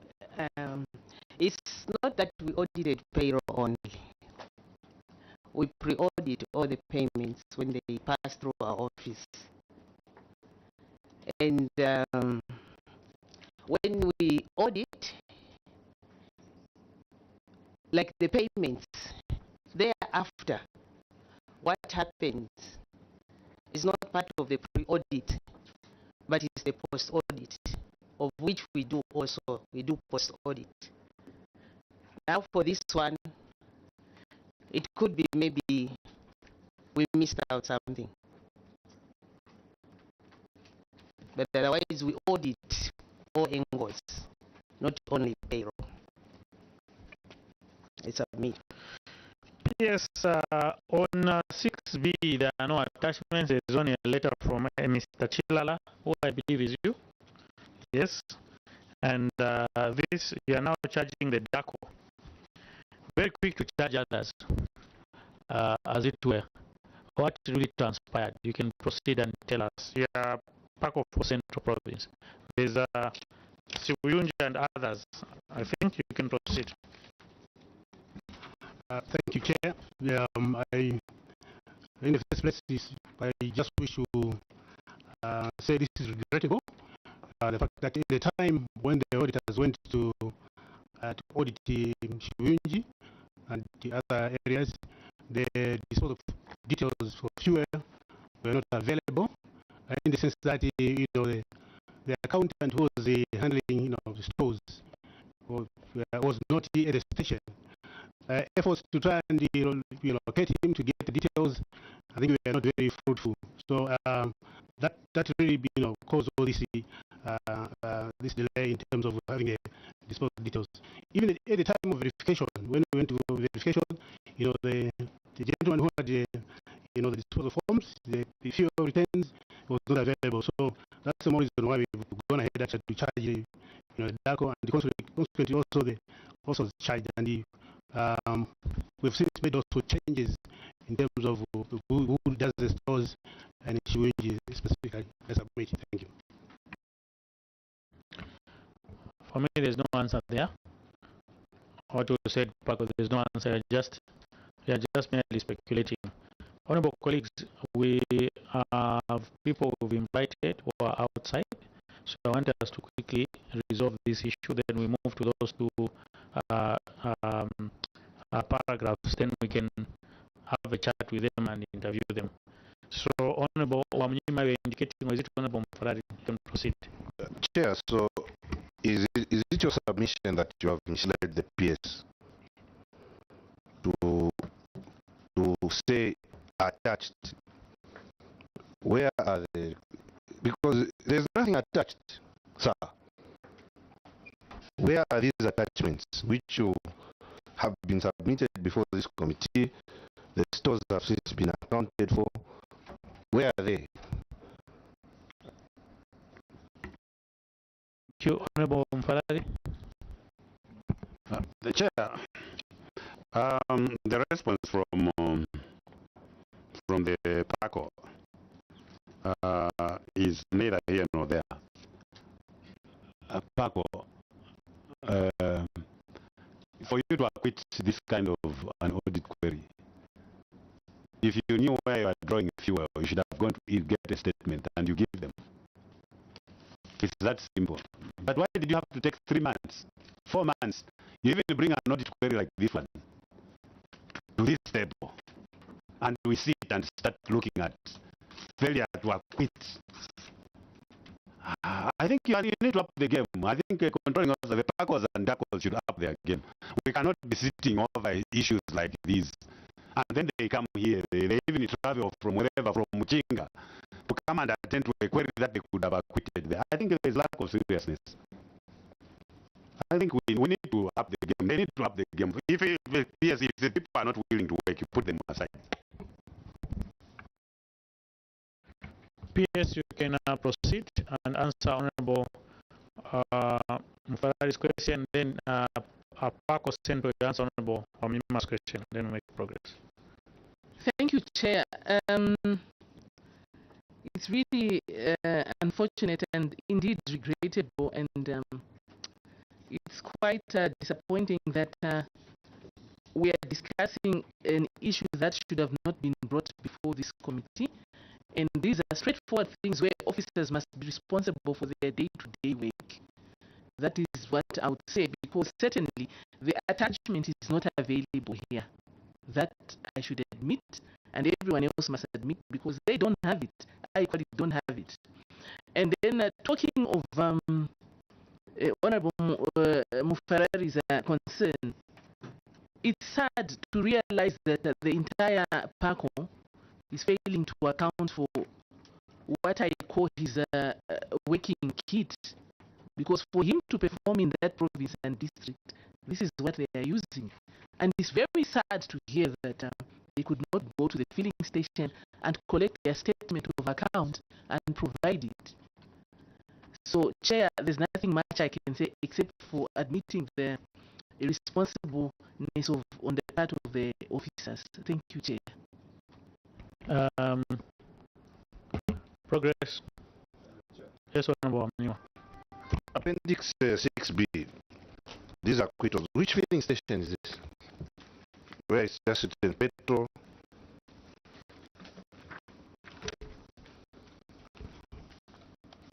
Paco, which filling stations are those?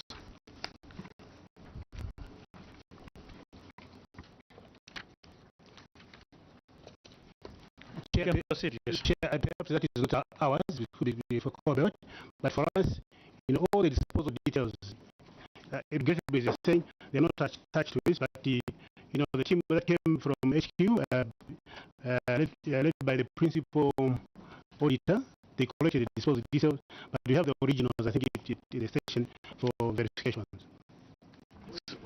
Yes.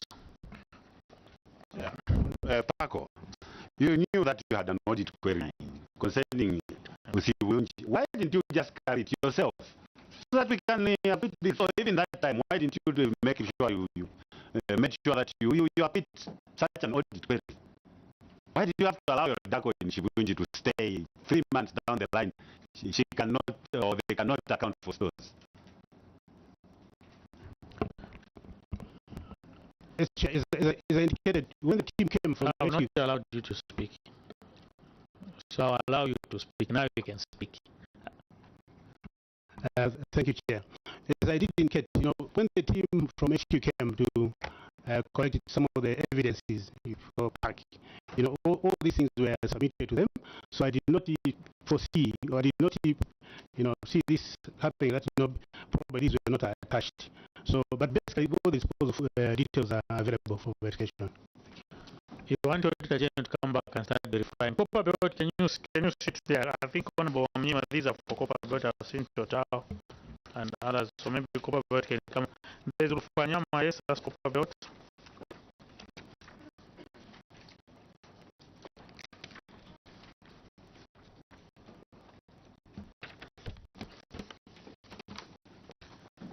Then Honorable Vice Chair, you get ready with your questioning. Then Honorable Daka, then we can close this.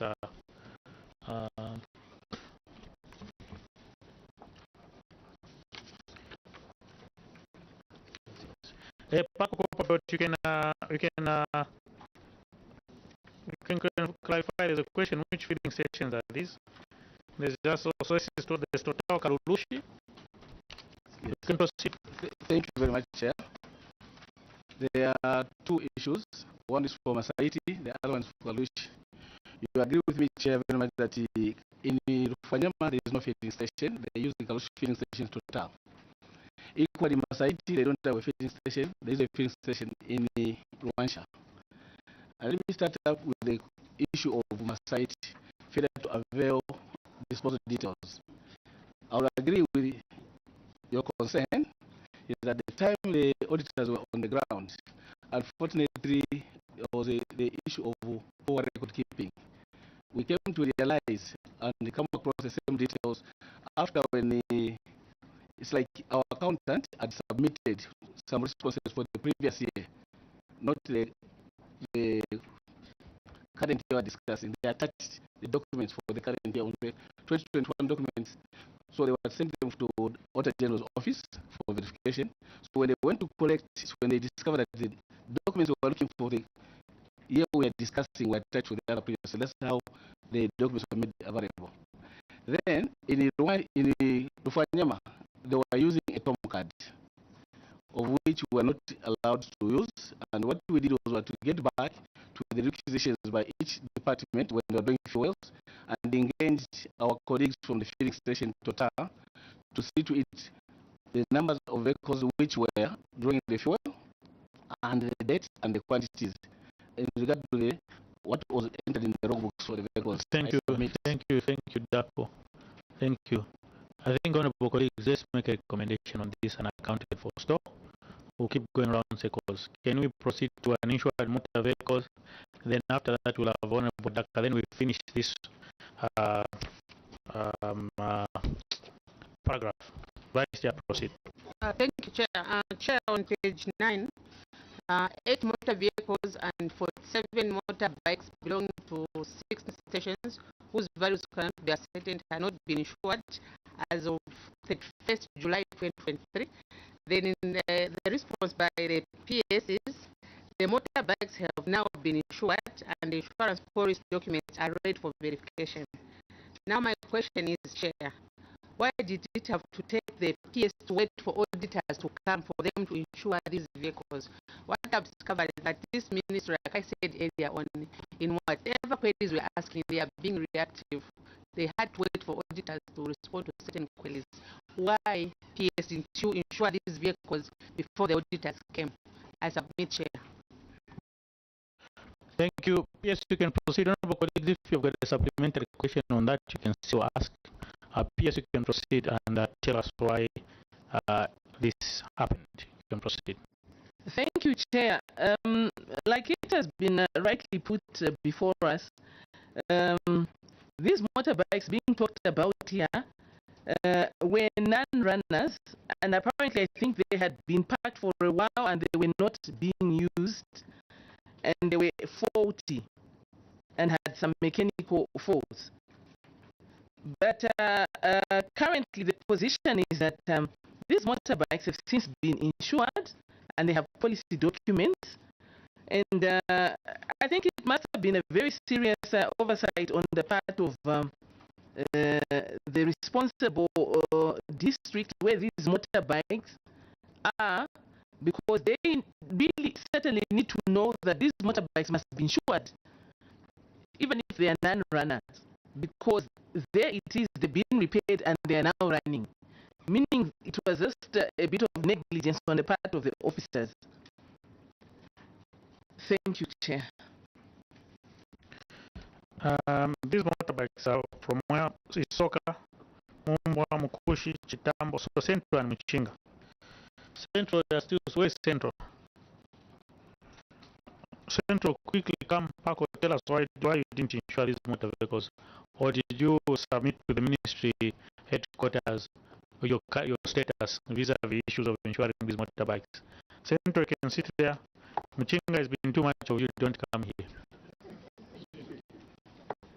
Central, tell us why didn't you insure these motor vehicles? There's a question from Honorable Vice Chair. Can proceed. Thank you, Chair. I think, Chair, I just want to probably ride on what PS has explained. I think most of these motorbikes, basically, most of them are wrecked, and when we get the funds, that's when you're able to put them on the road, and once they are put on the road, that's when you're able to insure them and to start their motor.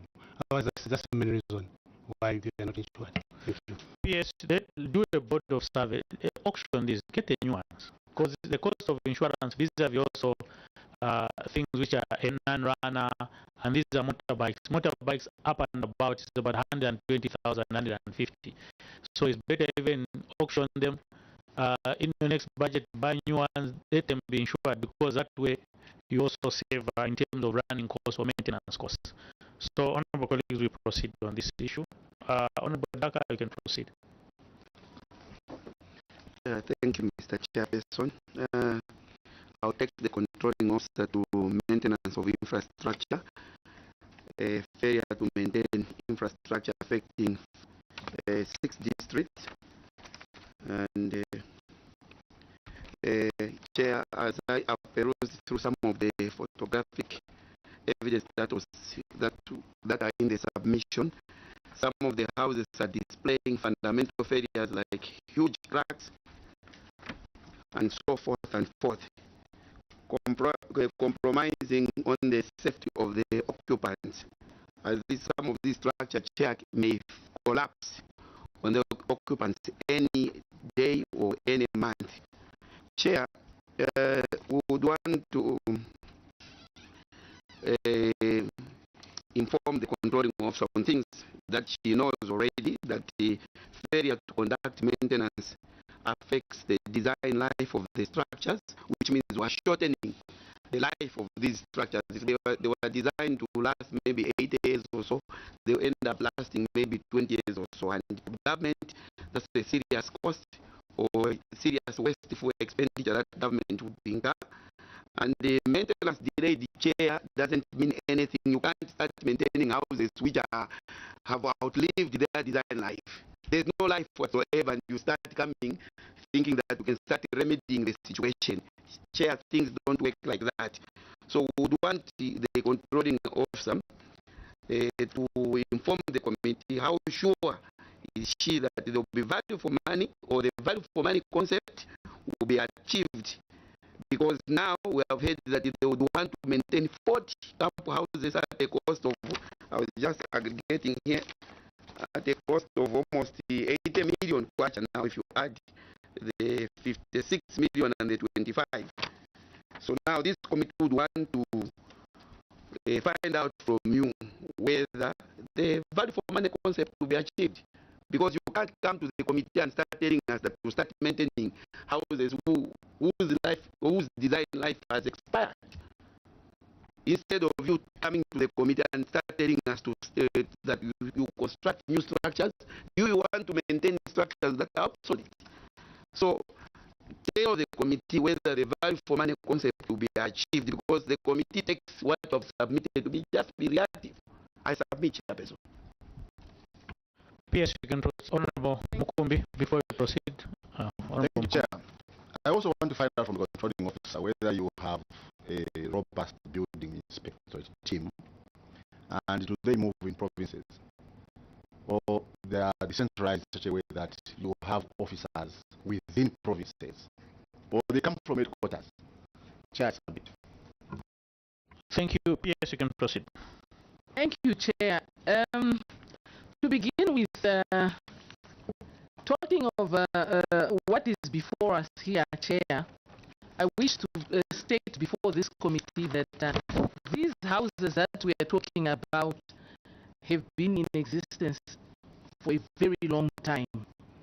And the task for the maintenance part of these houses, Chair, was being done by central government, okay, from time immemorial up until 2015, when they stopped maintaining them, meaning works and supplies at the time was responsible for maintaining these houses.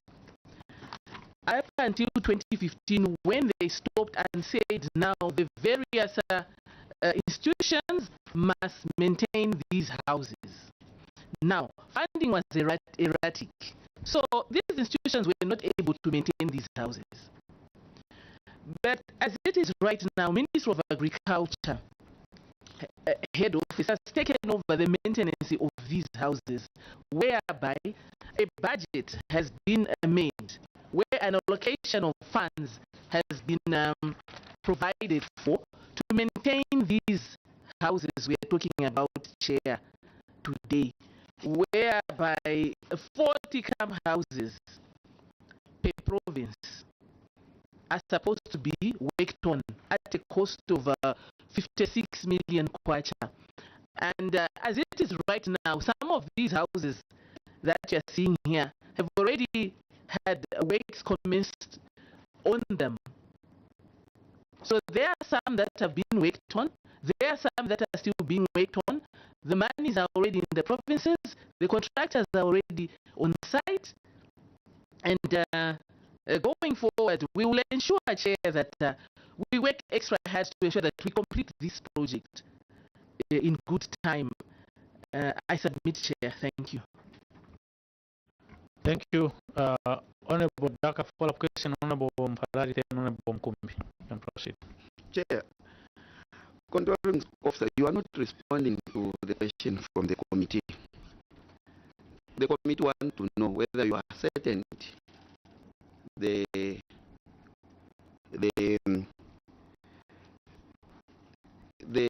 achievement for the value for money, because most of this, just like you have said, that they are very old houses.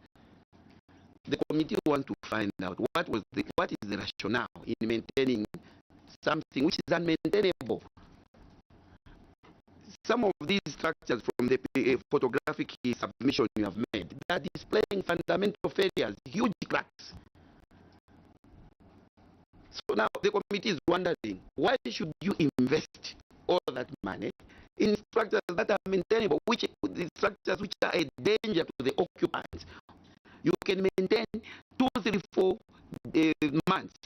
The same cracks will reappear, posing a danger to the occupants, because a crack is the first sign of failure. The next is total collapse. So we are concerned of the safety of the workers. What decision, what informed you in the maintenance interventions that you are trying to undertake? Is there any value for money or not? If there is, you provide evidence. You lay the evidence on the table. That's what the committee wants to find out. I submit, Chairperson. Thank you, Honorable Farali. Thank you, Chair. I just wanted to find out through the controlling officer whether you have infrastructure maintenance department in your ministry, because looking at these houses, some of these houses we have been there, and when you walk into these houses, the foundation itself is cracked. It's maybe in 4 pieces, and your ministry wants to go and maintain. Your ministry wants to go and maintain such a house, and I think Honorable Daka is insisting. What value are you going to get out of such a structure? Completely, it's in 3. I've been with some of these houses in Chad. We found them when we were growing, and we lived in some of these houses. And some of these houses are older than anyone here, and you want to maintain them. So that's why we're asking: do you have an engineer in your ministry who is in charge of infrastructure, or the recommendations that came from Ministry of Infrastructure? That you should be able to put in a 25 million. Is it 25 million? 56 million in such infrastructure that is already absolute. It has outlived this usefulness. Instead of putting 50 million in a new structure, you want to go and put it in such structures like this. We are wondering. Thank you, Chair. PS speaks through the Chair. Honorable Mukumbi, you had an intervention. Chair, Honorable Farali has helped me. I think I did pose a question whether you had a robust team on the ground. Are you decentralized if at all you have building inspectors? Are they from your ministry, or you are still utilizing those from the Ministry of Infrastructure? I think that was my question, Chair. Thank you, PS. Now you can proceed. Thank you, and my apologies. I'll begin by answering the question that is asking about why are we going to be repairing or renovating dilapidated houses that don't even deserve to be dilapidated?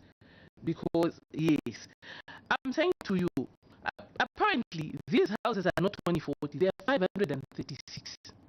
And out of these 536, we have a team that has gone around to inspect and ascertain which ones deserve to be renovated or rehabilitated and which ones deserve to be demolished totally because they are a threat or a hazard to the people that live there. So, in short, I'm saying we have a report that we are following, and some houses have been identified to be not worth for rehabilitation, and the others will be rehabilitated. And talking about a maintenance team, we have a department, HR, where our engineers, maintenance officer, plant and maintenance engineers are, and these are the people that constitute the team that goes around together with the Ministry of Infrastructure to ascertain the worthiness or whether these houses must be renovated or must be demolished. And this is how we arrived at this budget. It was a collective arrangement. It wasn't only agriculture, no. I hope I've answered your question, sir. So PS, where is the one in charge of infrastructure? Is he here? Engineer Chindumba is not here. Where is he?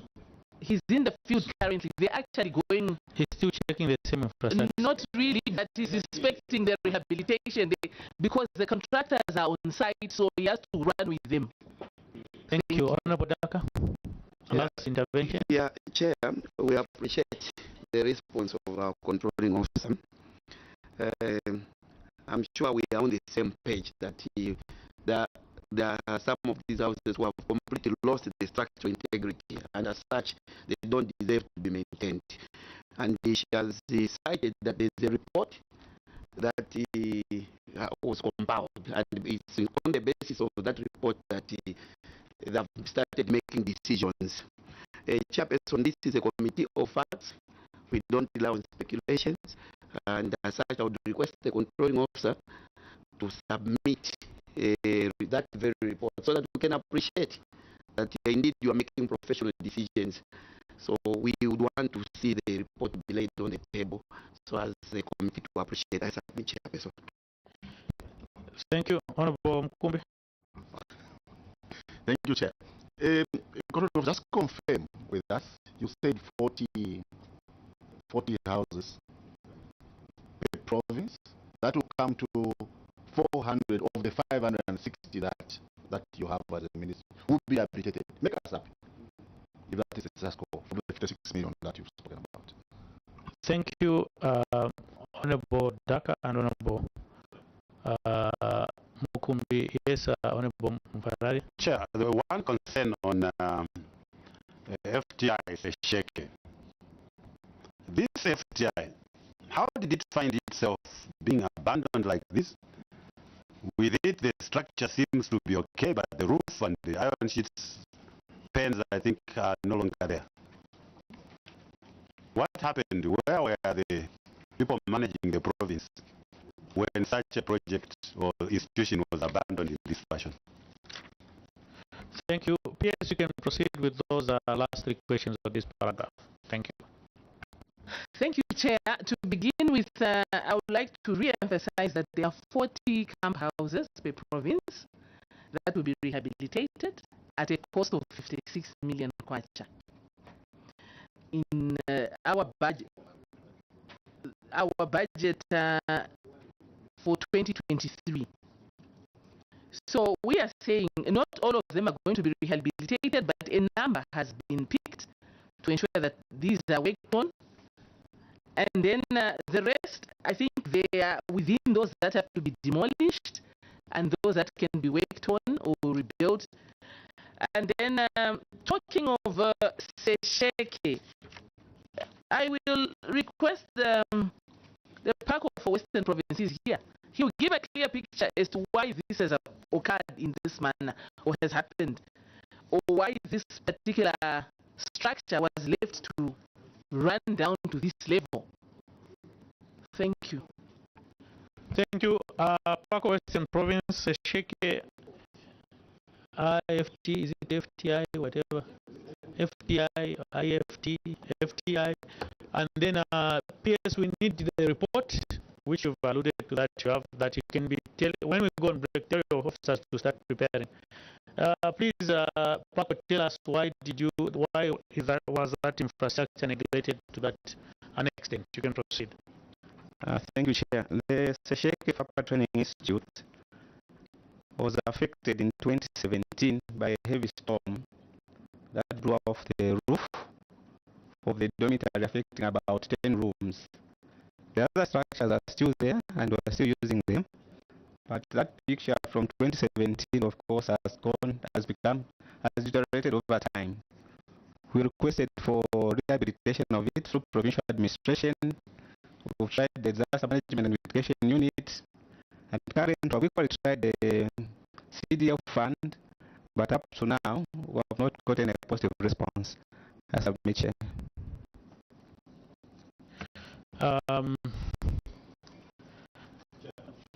Honorable Mfarari, last intervention on close this session. Chair, I'm not convinced. 2017, through the controlling officer, to PACO. 2017, you are telling us all the interventions and the requests that you made did not yield anything to this date. That's what you're telling this committee. That you made all the efforts. Do you have correspondences to show efforts that you made towards this? And if it's 2017 to this date, you are telling us that the province refused, the ministry refused to help the people of Sesheke. Thank you. Through the PS, PACO Western Province, you can proceed. Thank you, Chair. The evidence of our correspondences over the Sesheke FTI are available and can be shared. Thank you, Chair. Thank you so much. PS, let me take this opportunity to lift immunity that will break off for 5 minutes. Then, honorable colleagues who come and look at paragraph 35 and paragraph 10. But to look at PS, we had requested information on evaluation report. All those things we requested, we want them as we deal with this paragraph. So tell your officers to be ready for 5 minutes to bring in all those documentation pertaining to this paragraph as it were. Then we'll also interact with the contractors who are outside. Thank you so much. Let's take 5 minutes and we are back. Thank you.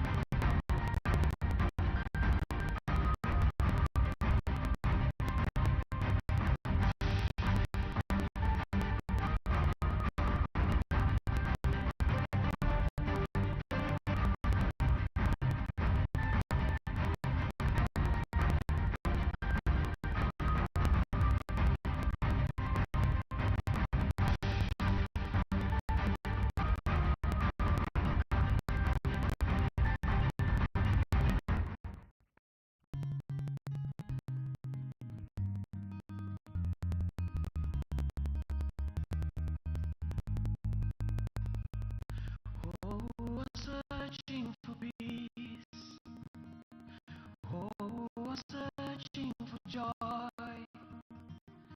Come to the Father who calls you by name and find your comfort there.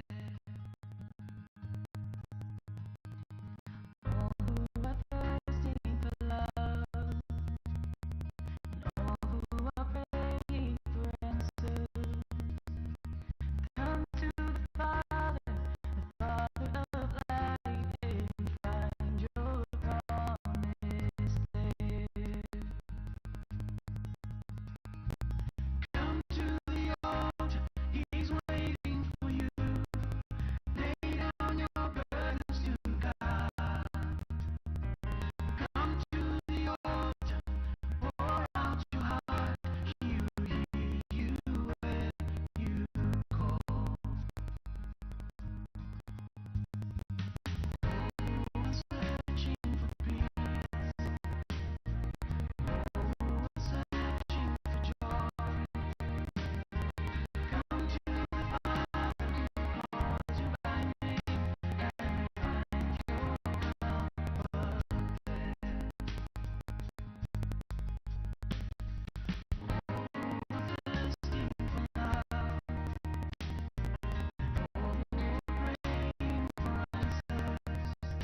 My tomorrow must be greater than today.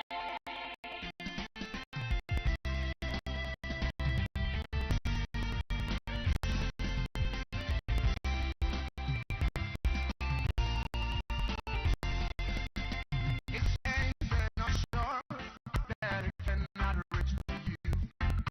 His eyes are never blind. He cannot see your tears.